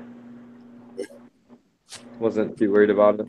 But yeah, in the future, I'll probably find white, like vinyl wrap to wrap it with, so it'll reflect, or even like you're saying, tinfoil or something like that would work even better. Steve in the chat is saying he uses aluminum foil for spillage, but I didn't even know Steve uses an algae reactor. Steve. Steve's the best kept secret around here. Steve's a dark horse. Wait, I didn't even know Steve had a tank. I've never seen Steve's tank.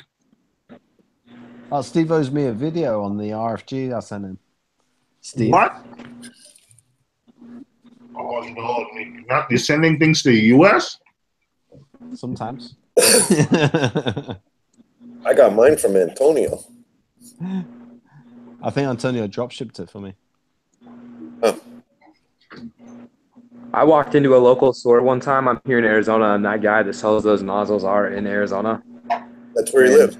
Right. That's where Antonio lives. That's where he is, yeah. He just started it up. It was like 4 months back or 5, maybe That's a little right, bit yeah. longer than that. was And I walked into a store. I said, "Do you guys have those new those random flow generators? Are you carrying them yet?"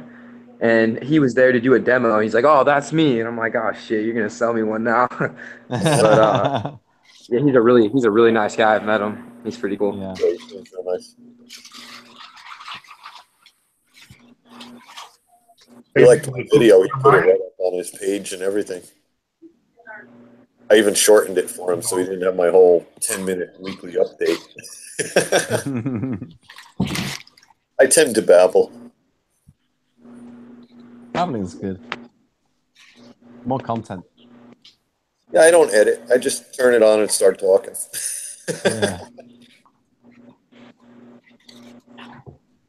It's more personable, you know? It's like you're hanging out. Yeah, exactly. Except you can't talk over me. I think some of them are like too scripted and too professional, I think. Wait, videos? Yeah, sometimes. Some are good. The only pet peeve I have is if I have to read the video. I was like, we got audio. You can speak. If I have to read it, that's an automatic skip. Like, I don't watch foreign films either. The same reason.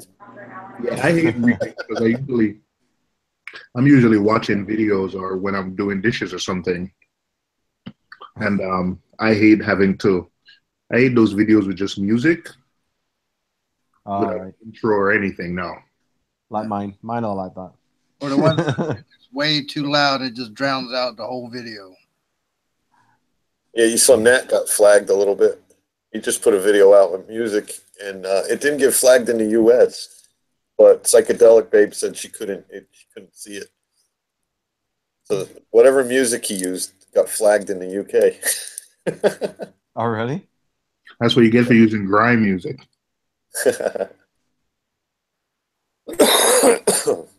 But he cleared up his dyno. Who was that? Nat King. Wow. He said thanks to Death Mage and Kevin. Nothing about you and me, Seymour. It's all right. I think did he hook up his reactor yet? I did send him the link to buy the lights. No, he just used Dyno X and he's all happy now. But he needed more flow. He had these two undersized Jabo power heads, and he hadn't cleaned them for 2 years. Wow. So I told him, I said, when I'm going to come back to help you, the first thing you have to do is do a water change, and a 5-gallon bucket is not going to cut it, and you have to clean your pumps. And every time he kept, texting me like, hey, I'm going to do it. I said, did you clean your pumps? He said, no, I'm going to do it. I said, no. Did you tell him to kick his tank over? Oh, no, I'm not going to go. Next time.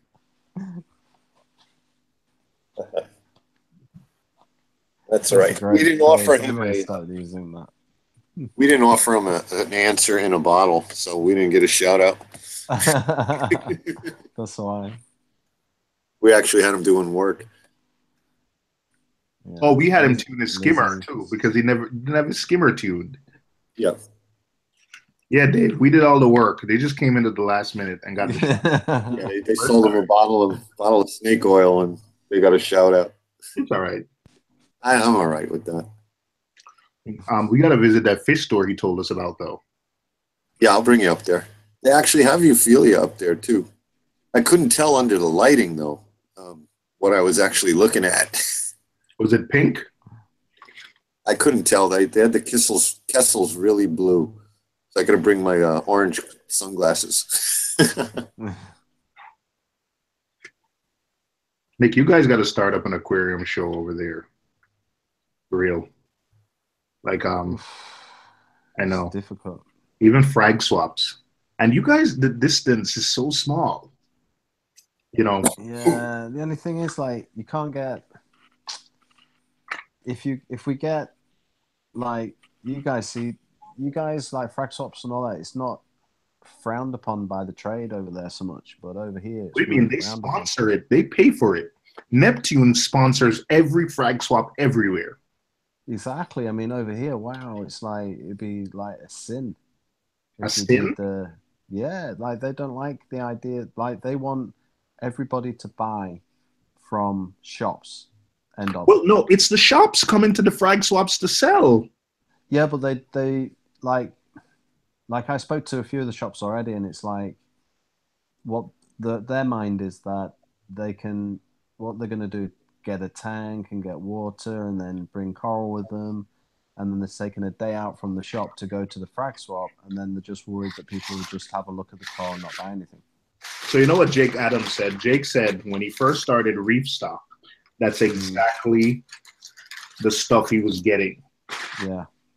And he said, but he only got one or two, and he got reefers to come and tell him to bring coral to trade. And what he did is he had some raffles, and he gave some talks. Like you gave a talk on husbandry, have Michael give a talk on something, and they'll see the turnout next year. And he said, just keep inviting. And they realized, like, okay, you know, maybe a guy who's selling coral, you know, Michael says sometimes he has coral for sale.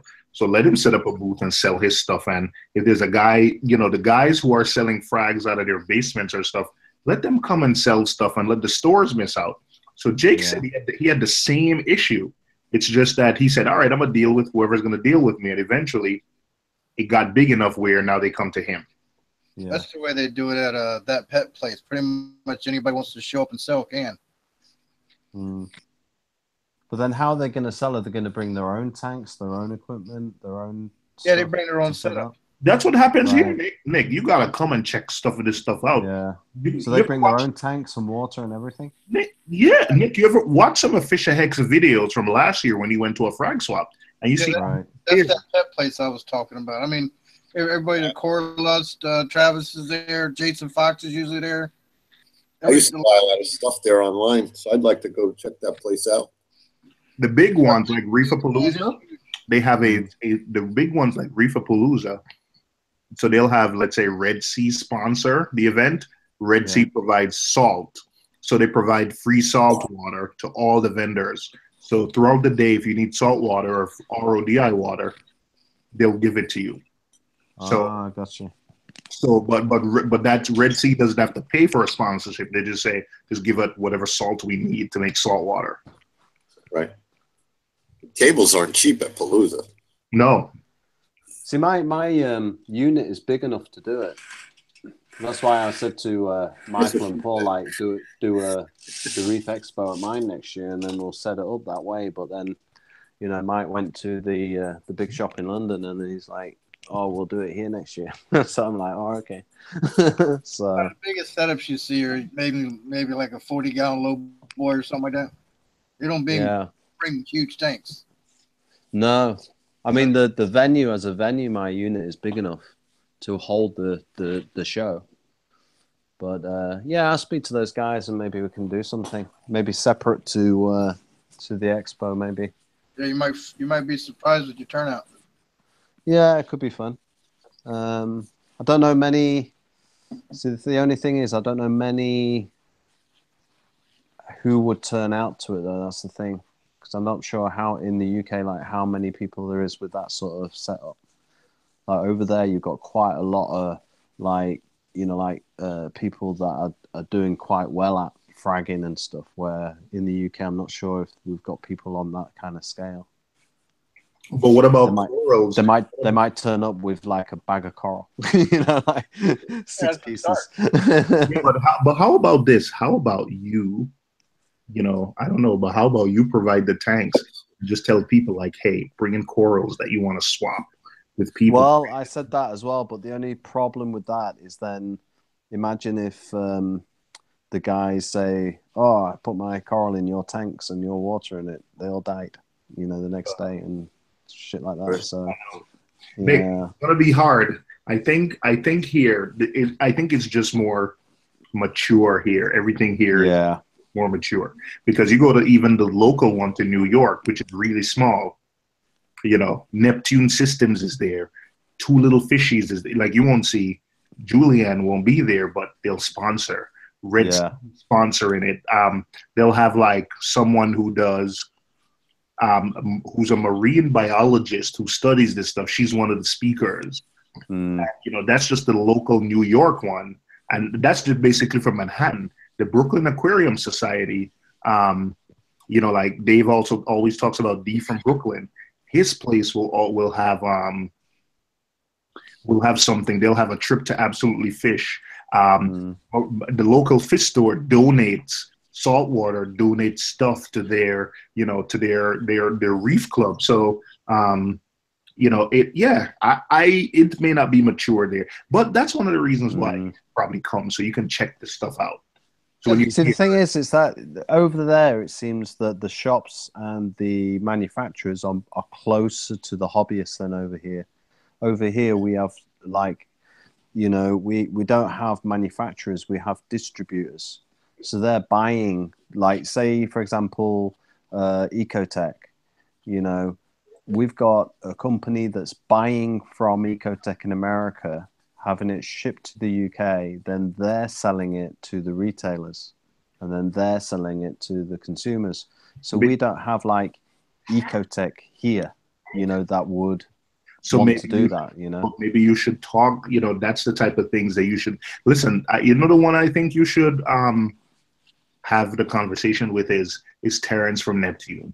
Like, I hear Michael say, like, I will not deal with Neptune because the people here who are the sponsors in UK, I don't like them. Like, Terrence, he's probably not paying attention, but Terrence, like the stuff that I see, he's the VP of Neptune and head of marketing.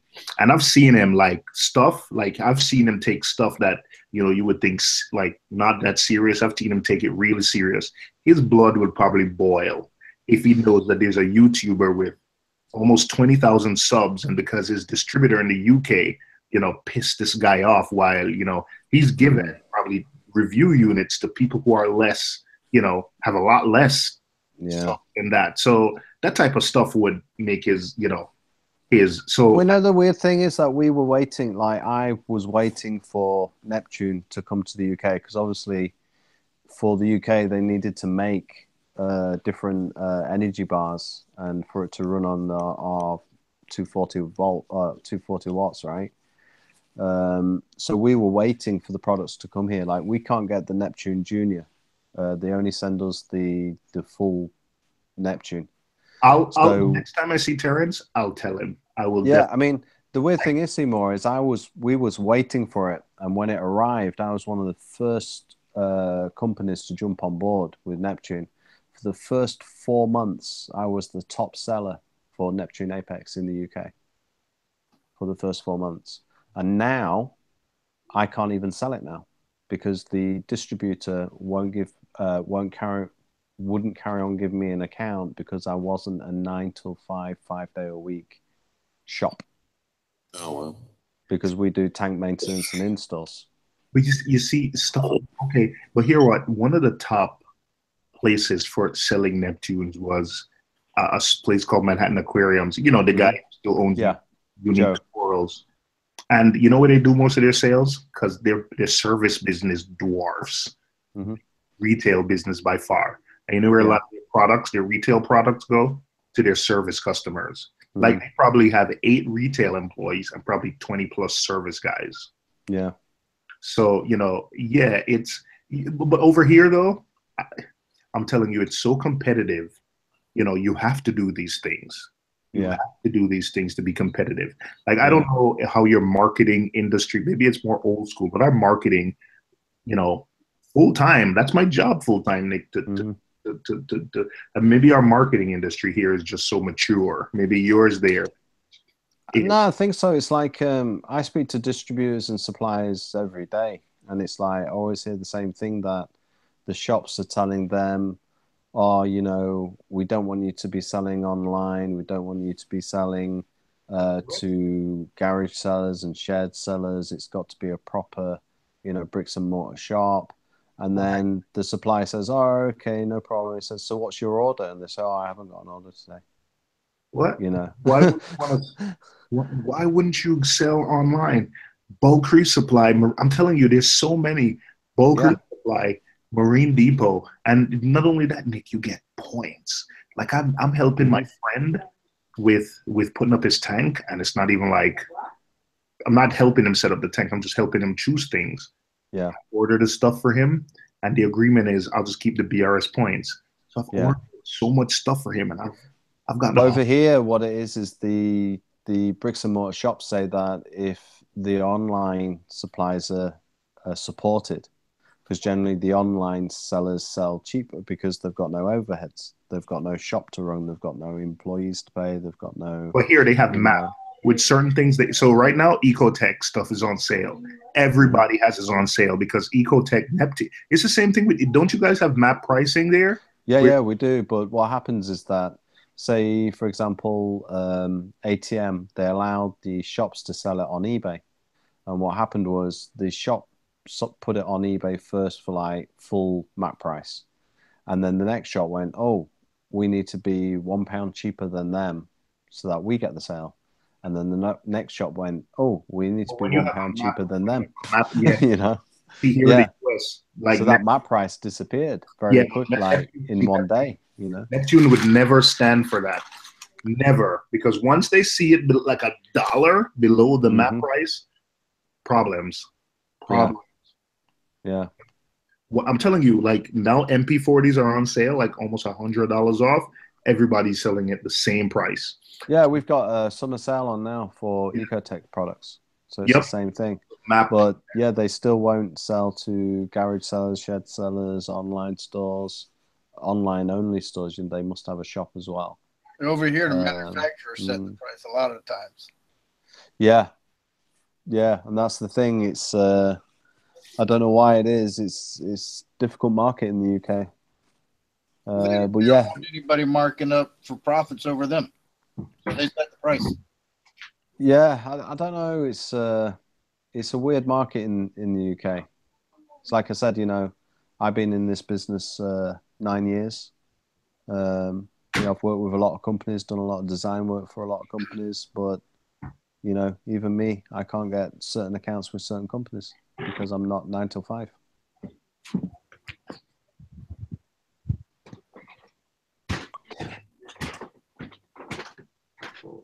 Yeah, that's kind of. My laptop needs to charge. Give me a second. Yeah, it's crazy. Yeah. But, see now, Nick, if I was living in the UK, let me tell you something. I would that's ripe for the picking.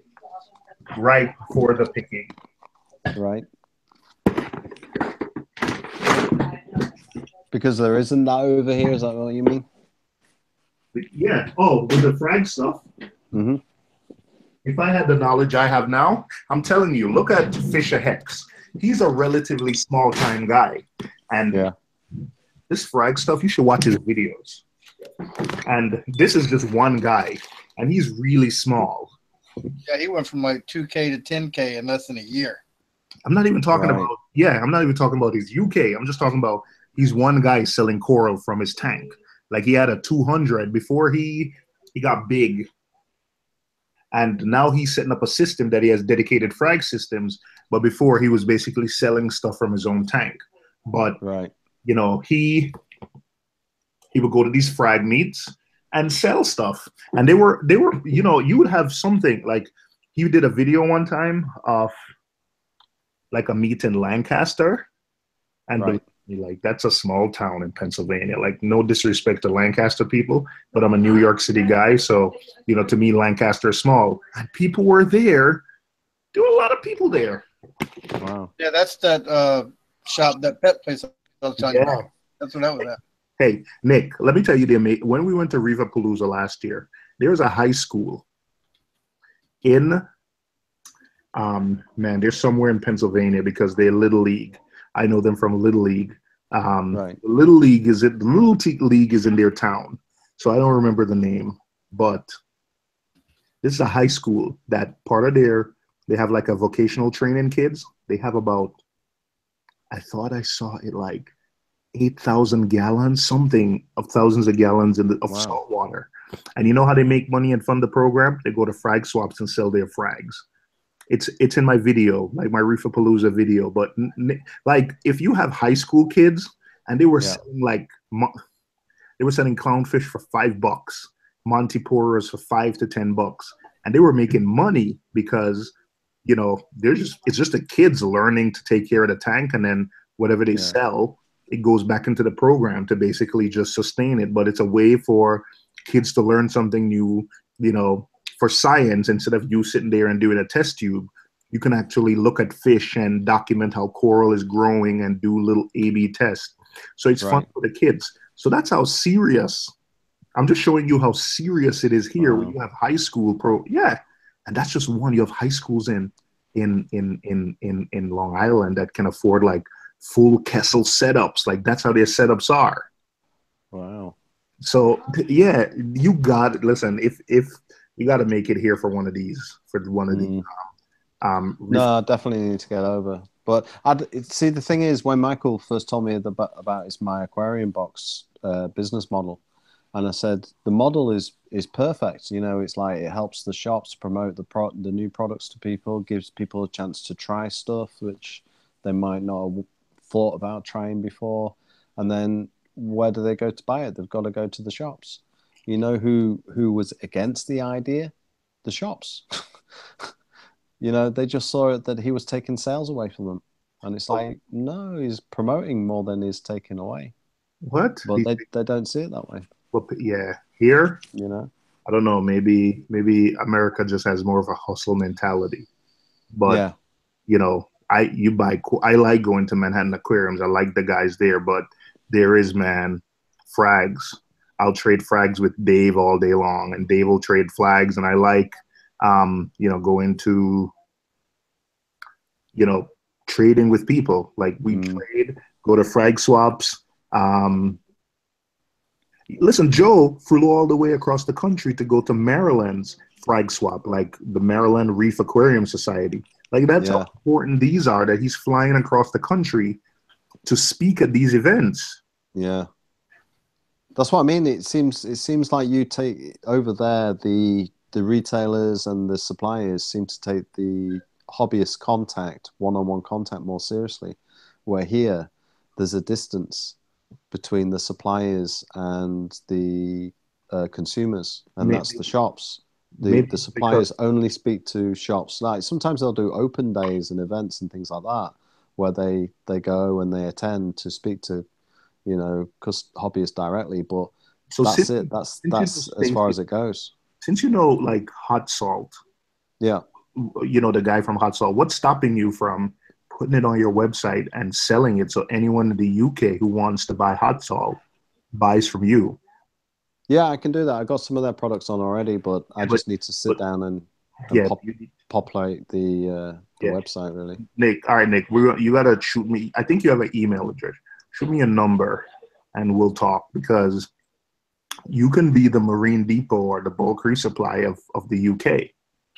We've already got like a couple big, like, online stores already here.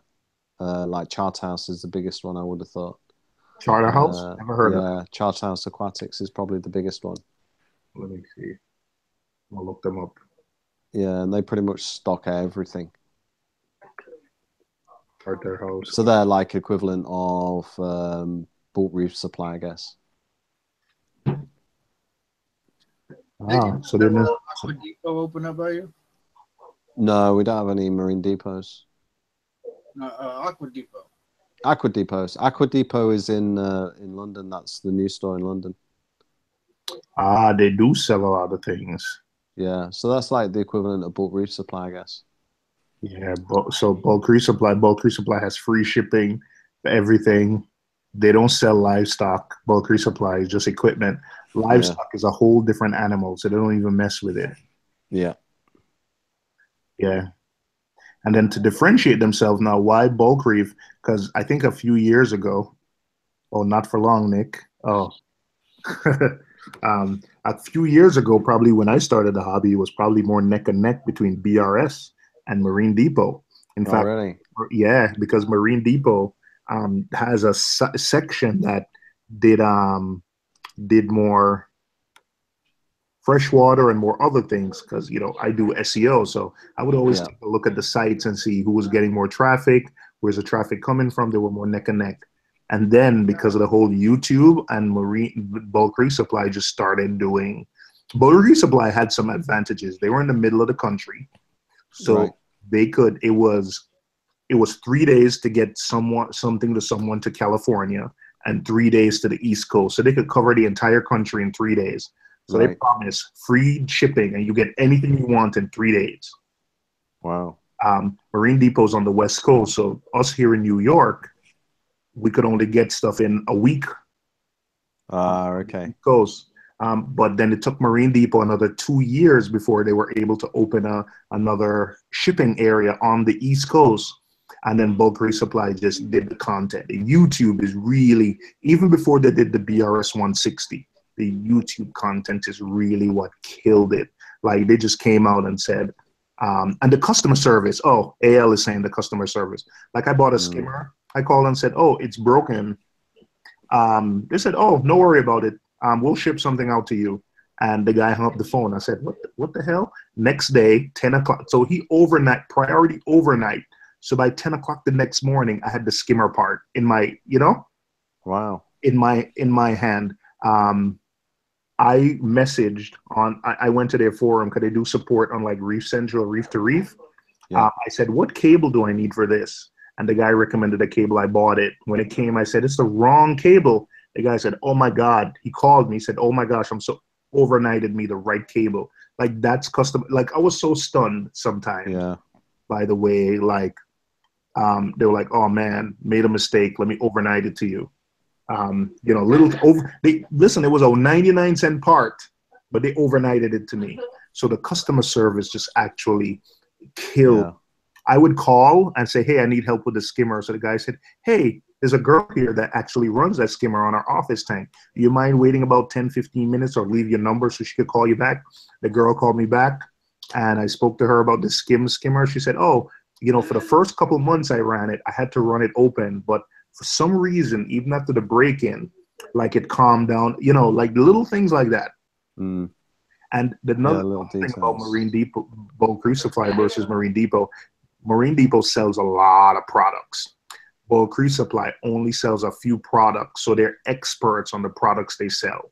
Yeah, that's the same principle I work on. So I don't sell every product, but the products I sell, I know. So if someone calls and the good products as well. Yeah, if someone calls them up, like you'll see that with Marine Depot. Not disrespect to Marine Depot, I like you guys, but they have so many products. Everything they sell, Bulk Reef Supply will not. Bulk Reef Supply is like they select a few skimmers. They don't have all the skimmers, but whatever they sell for different reasons. Like I'm pretty sure things go on behind the scenes why they sell some brands and they don't. Yeah, but they know these skimmers inside out.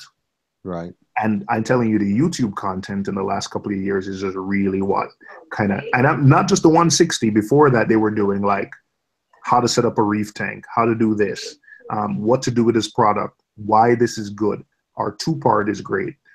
This is how you do 2-part. And then, and it just evolved from there. I mean, that's one of the things I'm looking at because where my unit is, I've got a huge unit, and upstairs I can create a studio. I was looking at creating a studio up there to do more like about products and stuff like that. You know, just like my kind of, you know, talking about the products and stuff.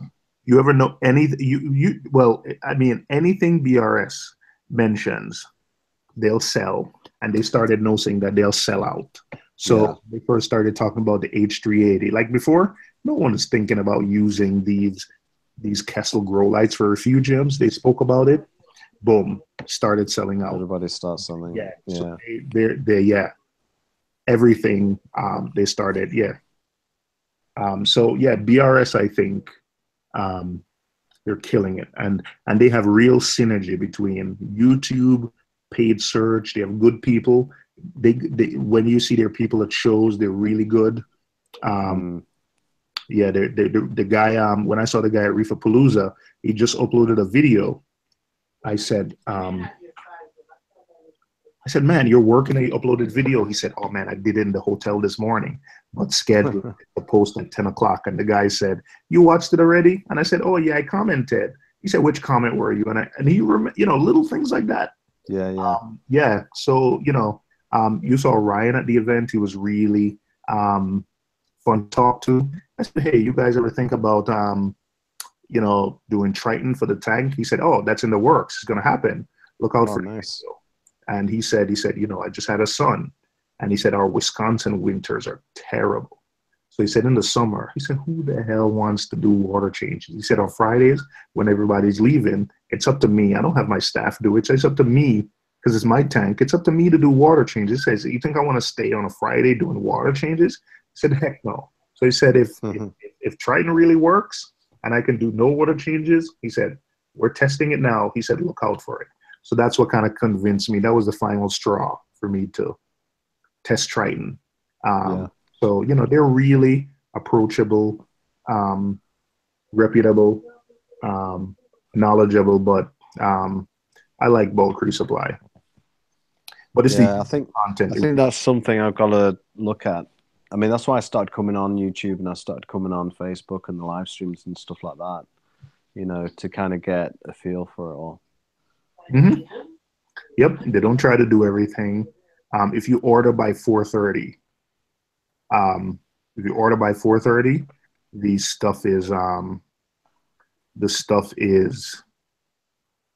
stuff ships the same day. Wow. If you order by 4:30, the stuff ships the same day, and it's free shipping. And they offer this nice points system. Yeah. Yeah, so you could like the capturing the customer's loyalty as well. Oh, absolutely. No, it's a good idea. They give away a lot of free stuff. Yeah. Yeah, I'll have to look at it some more and get a game plan together, I think, to make some headway into it. Maybe speak to Paul and Michael about maybe doing like a frag swap or something like that down. I still don't. I mean, in my head, hey, Aaron, Aaron's in the chat, but for the life of me, I can't understand why hobbyists wouldn't want to come to a frag swap and listen to Michael talk about, think of everything. Look at how Michael spoke to us and said, oh man, I keep making these changes to my tank. Imagine Michael doing a talk about don't mess with your tank. Like leave it, let it mature, let it breathe. Or him doing, like he's doing a how-to series now. How about he's doing a how-to series on how to make your dosing containers and say, hey, these guys are selling this stuff for $50 and it's cool, but how to aquascape, you're doing how to aquascape. All this stuff that you're talking about where you say, like the cycle and all that stuff, like, yeah, people want to see a demo about these things. I go and do and see demos on people doing aquascapes, how to do aquascapes and discussions like that. Absolutely.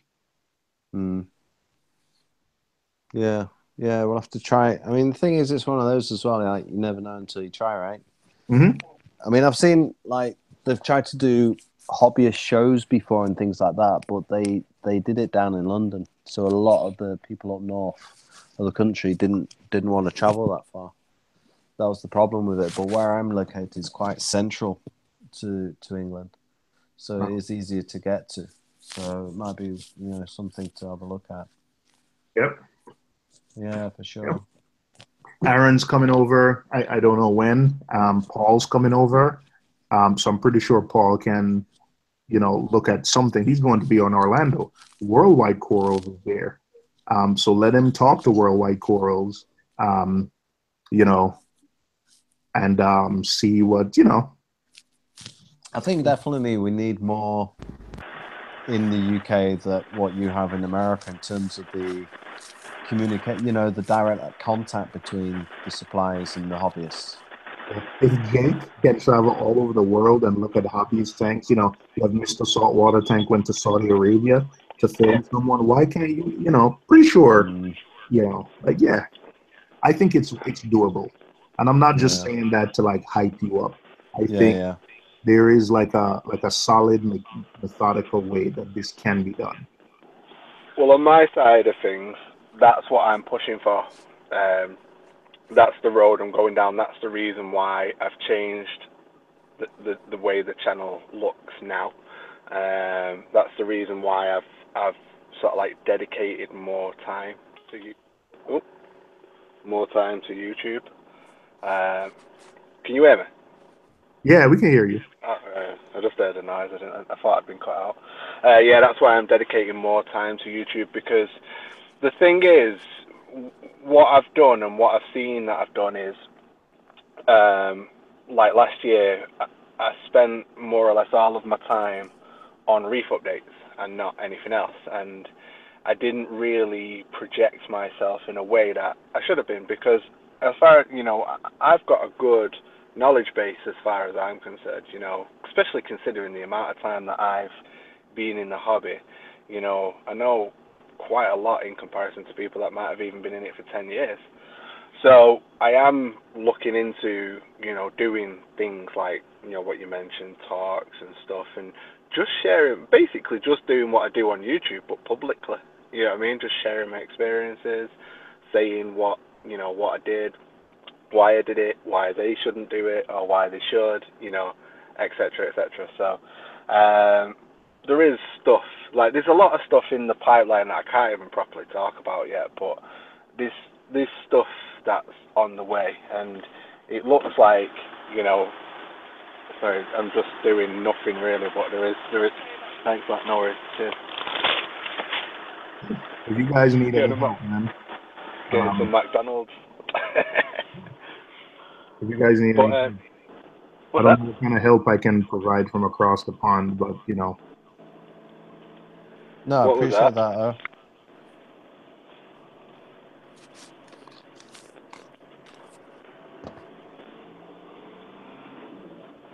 Yeah, I find it really hard that not even like a frag swap. I mean, that's how I got into the hobby, like visiting a frag swap. The thing is here is it's like what Nick was saying a minute ago. It's a very split mentality. You've got the trade and you've got the hobbyist, and you can't mix the two. And frag swaps are seen as the devil, because they are potentially taking sales away from the fish shops. Here, it is very much fish shop orientated. Fish shop, fish shop, fish shop. Everything has got to go to the fish shop. The lifeblood of the hobby, and everything's got to be done via them. They won't do things like frag swaps and things like that. Some may, but anything that means that they've got to put a little bit of effort in, they tend to just shy away from it. And stuff like just even giving good information sometimes, you know what I mean? It's just like they don't do it. So it's a shame, really, because there's so much potential, there's so much extra that can be provided in this hobby in the UK, and it's just not there. Myself and Nick, we're always pushing for change. We're always pushing for that next new thing and that next new, not even new, but just that next evolution of the UK hobby. And I think we do quite well. We've managed to really, get certain things out there, get things known. Like, look at the bubbling method for a start off. You know, look how far and wide we've managed to get the bubbling method. You know, Cruz himself even says, you know, we even changed its name from the bubbling method to bubbling, and you know, it really took off. Yeah. So Mike, you know, we know we can. I see Mike Balletta testing the bubbling method. Yeah, that wasn't us though. That was Cruz. That was Cruz. That was Cruz. But you know, on the hobbyist side of things, we've really got bubbling out there, and you know, other things and like that. So in a way, you know, you can sort of like say, you know, the things that, you know, Nick himself goes with, and you know, like you've just said, you're asking Nick questions all today, and what have you, and you know, he's got a good outlook on things. He isn't closed-minded, and it isn't, you know, just that, oh no, you can't do that, so you know, don't even try. It's a case of, well, let's give it a go, and let's see where we go. You know, if it works, it works. If it doesn't, it doesn't. You know what I mean? But you never know until you try. And that's the reason why I work with Nick, you know, because he's got the right type of mentality, I feel, in this industry to make a change, to, you know, to further things on. And with me, obviously, I've built up something that, you know, has got like this public appearance and this public ability. So I, you know, with Nick, help get these things out there. And I think it's helping. You know, I think it's changing. And you know, you just got to look at people all across the board about all of the stuff that we say, whether it, you know, whether they agree or they don't. It creates a talking point, and then eventually, you know, it creates a change. So I think, you know, I think it's going to be. I think things are going to happen. You know, things are going to change, and mentalities definitely are changing. Live rock, for example. You know what I mean? Live rock mentality is changing. T5s are coming back. You know, people are starting to learn. I was saying earlier, Michael, that, you know, I know this is a public forum, but you know, I know Terrence. And I don't know him well, but I know him. I've seen him for years at all the frag swaps. And you know, when I spoke to you, and you said, "Oh, you're not gonna mess with Apex because, you know, like you had, I guess, with a distributor." Like Terrence would probably flip. You know, here he has a guy who has 17,000 videos, and you can't get him to even try Apex because the distributor over there, you know, pissed him off or something. Like, the guy, you know, the guy probably flipped. Well, the thing is, it's one of those where that's the problem with the UK is it's a very personal business, and that is the big issue. Is people wear the hearts on the sleeves in this industry, in this country, and they don't see business. Well, this is my personal feeling. You know, this is the way I see it, so that's my disclaimer. But they wear the hearts on the sleeves, and you know, they will cut the nose off to spite the faces sometimes, and you know, rather than, you know, taking personal feelings into effect and just not realizing a business opportunity or whatever, you know, they'll lose sales just because they don't like a person or they don't whatever.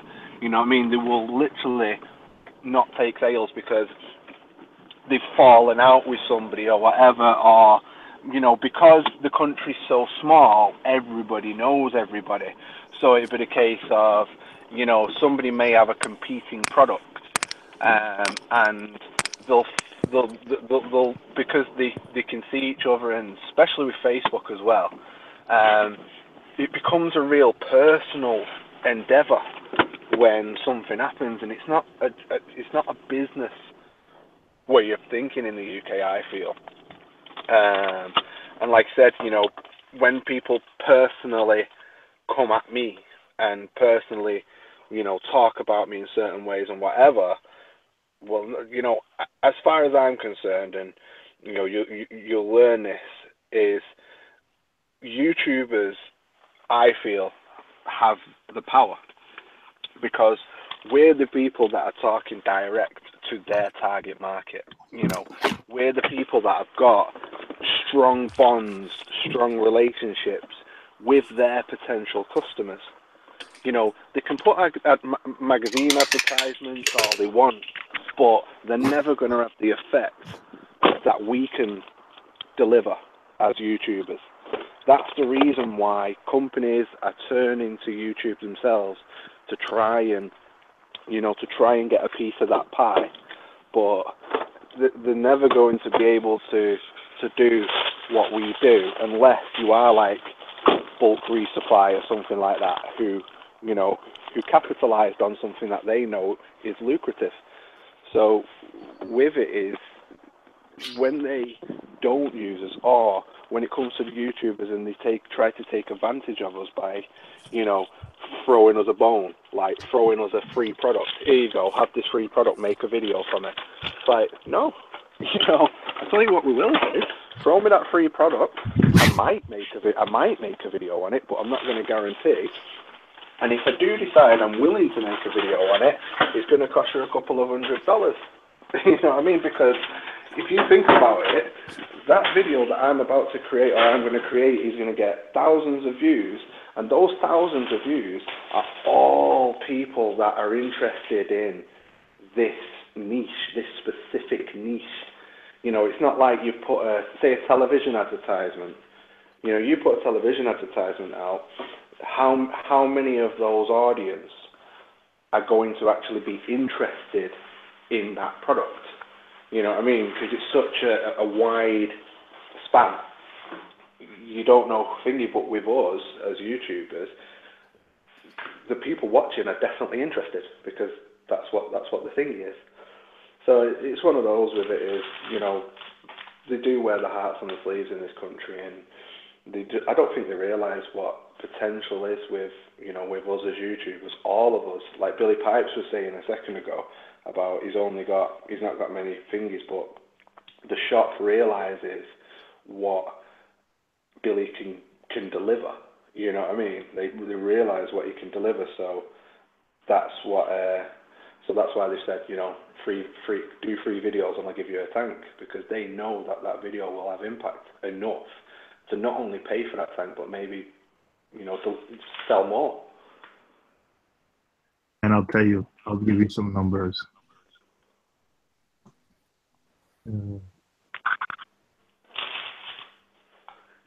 Hold on. Give you some numbers. Yeah, that's the main difference in with America and UK is that the companies are receptive to it, where in the UK they're not. Yeah, that is the big thing. They're not receptive, and they don't realise what they've got in the UK. It's crazy. I'm looking at. I thought Bulk Resupply would spend a lot more money in ads. I've run out of our top-up water. But they actually don't. Nick, what did you say is the big one in the UK? The big what? Charter House. Charter House Aquatics? It's Charter House Aquatics.co.uk. It might be .com. I'm not sure.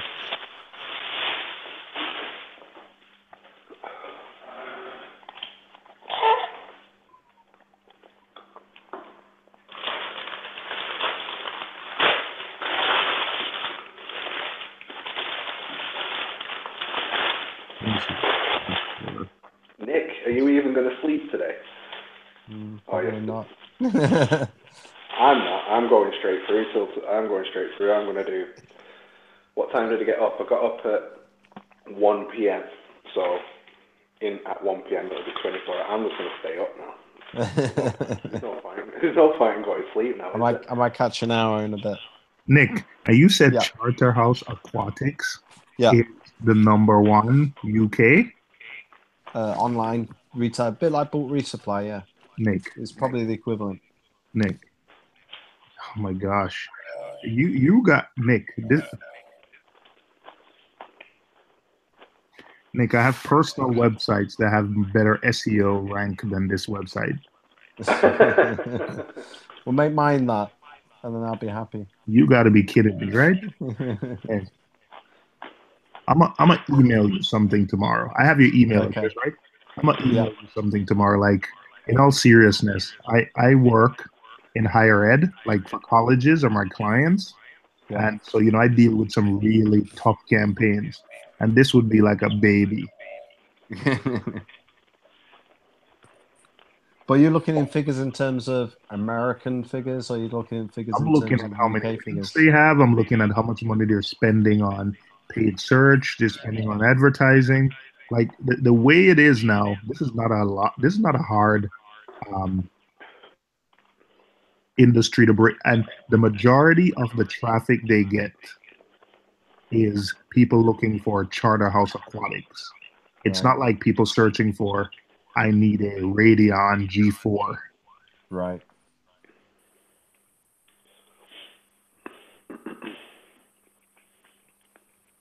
To be fair though, when I search something, it will be them that pops up,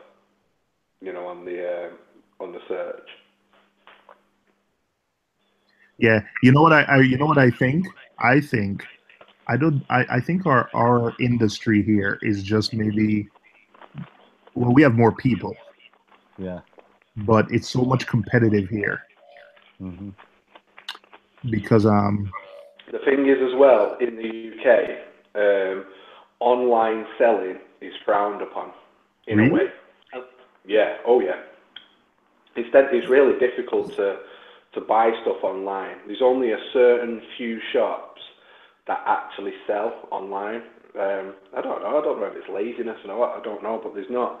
A lot of shops rely on footfall. A lot of shops rely on people walking through the door.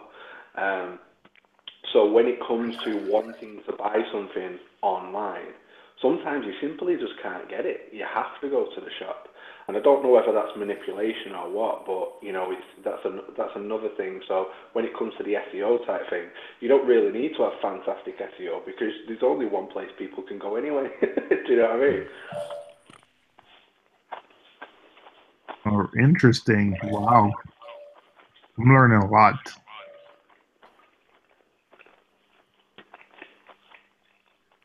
Honestly, basically it's right for the picking. You know what I mean? This It is. industry is right for the picking.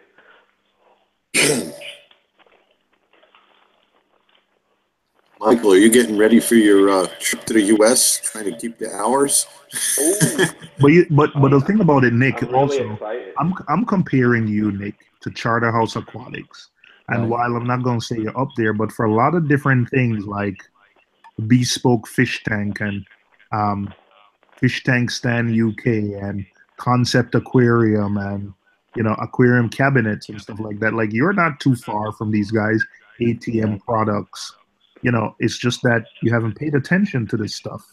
No, I don't know about this stuff. That's why. So you'd be really useful for me. This stuff is so competitive. Like even the fish store, like every fish store, like even the fish store has a consultant or a company that does their ads for them. Like that's how competitive it is here. Right. Yeah, Manhattan Aquariums has an agency. Oh wow. Yeah, we have a fish store that just buys everybody's domains. See, that doesn't work here in the US because Google is smarter than that. So, Google's smarter than that. Like, if the company is doing that, then they're wasting their money. Yeah. Hey, Michael, you should have a website yourself. I mean, I started one, but all these, you see that video you did about how to create dosing containers? Mhm. All the words you said, just have it transcribed and put it into an article and embed the video in an article on your website. And 2 years from now, when you're ready to sell products, at least you have a website as 2 ranking, years. or whenever, like 2 months. whenever you're ready, like this stuff. To be honest, somebody was building me a website, and it should have been ready ages ago, but it seems to have gone cold. I don't think it's going to Just get go to done. Squarespace. Go to Squarespace. I used to build websites. Go to squarespace.com and they'll set you up something. I know it's about $200 US a year. My website is using Squarespace. Yeah, $200 a year. They have nice templates, and you can pay probably a little bit more on that, and it accepts credit card, everything in one, traffic, everything included, no extra prices, and you're good to go. And you don't need a consultant. I like them because they're here in New York. So if I have a problem, I can just go to their offices and get help. But you don't have to chase anybody down. It's a company that has hours that you can call them and say, hey, I need help. My website is down. Why the heck is my website down? Fix it. Yeah. Yeah, I like that. My dad, something that I'm after there. my dad sells. My dad goes to like the outlets and buys, bags and stuff from the outlets and resells them on Amazon and stuff. And he does his website is Squarespace. Yeah, for years, that's what I did. I set up websites. Yeah, I think that's one thing I need to get more switched on with. All right. So he said he's getting ready for his U.S. trip. Yeah. He's trying to keep our hours. Right, I'm gonna get some sleep for an hour. So I'm not too. Hey Nick, one last question before you go. Yeah. Last question. My ORP is now at 324. Oh, nice. So should I keep it running for the full 3 hours tonight? Yeah, it won't hurt it. I promise you. All right. It's a very low dosage you're doing, and it won't do any harm. Right. So like I said, the ozone itself. You got to remember that the ozone itself isn't in your tank water. It's already gone. As soon as it leaves the skimmer, it's pretty much gone.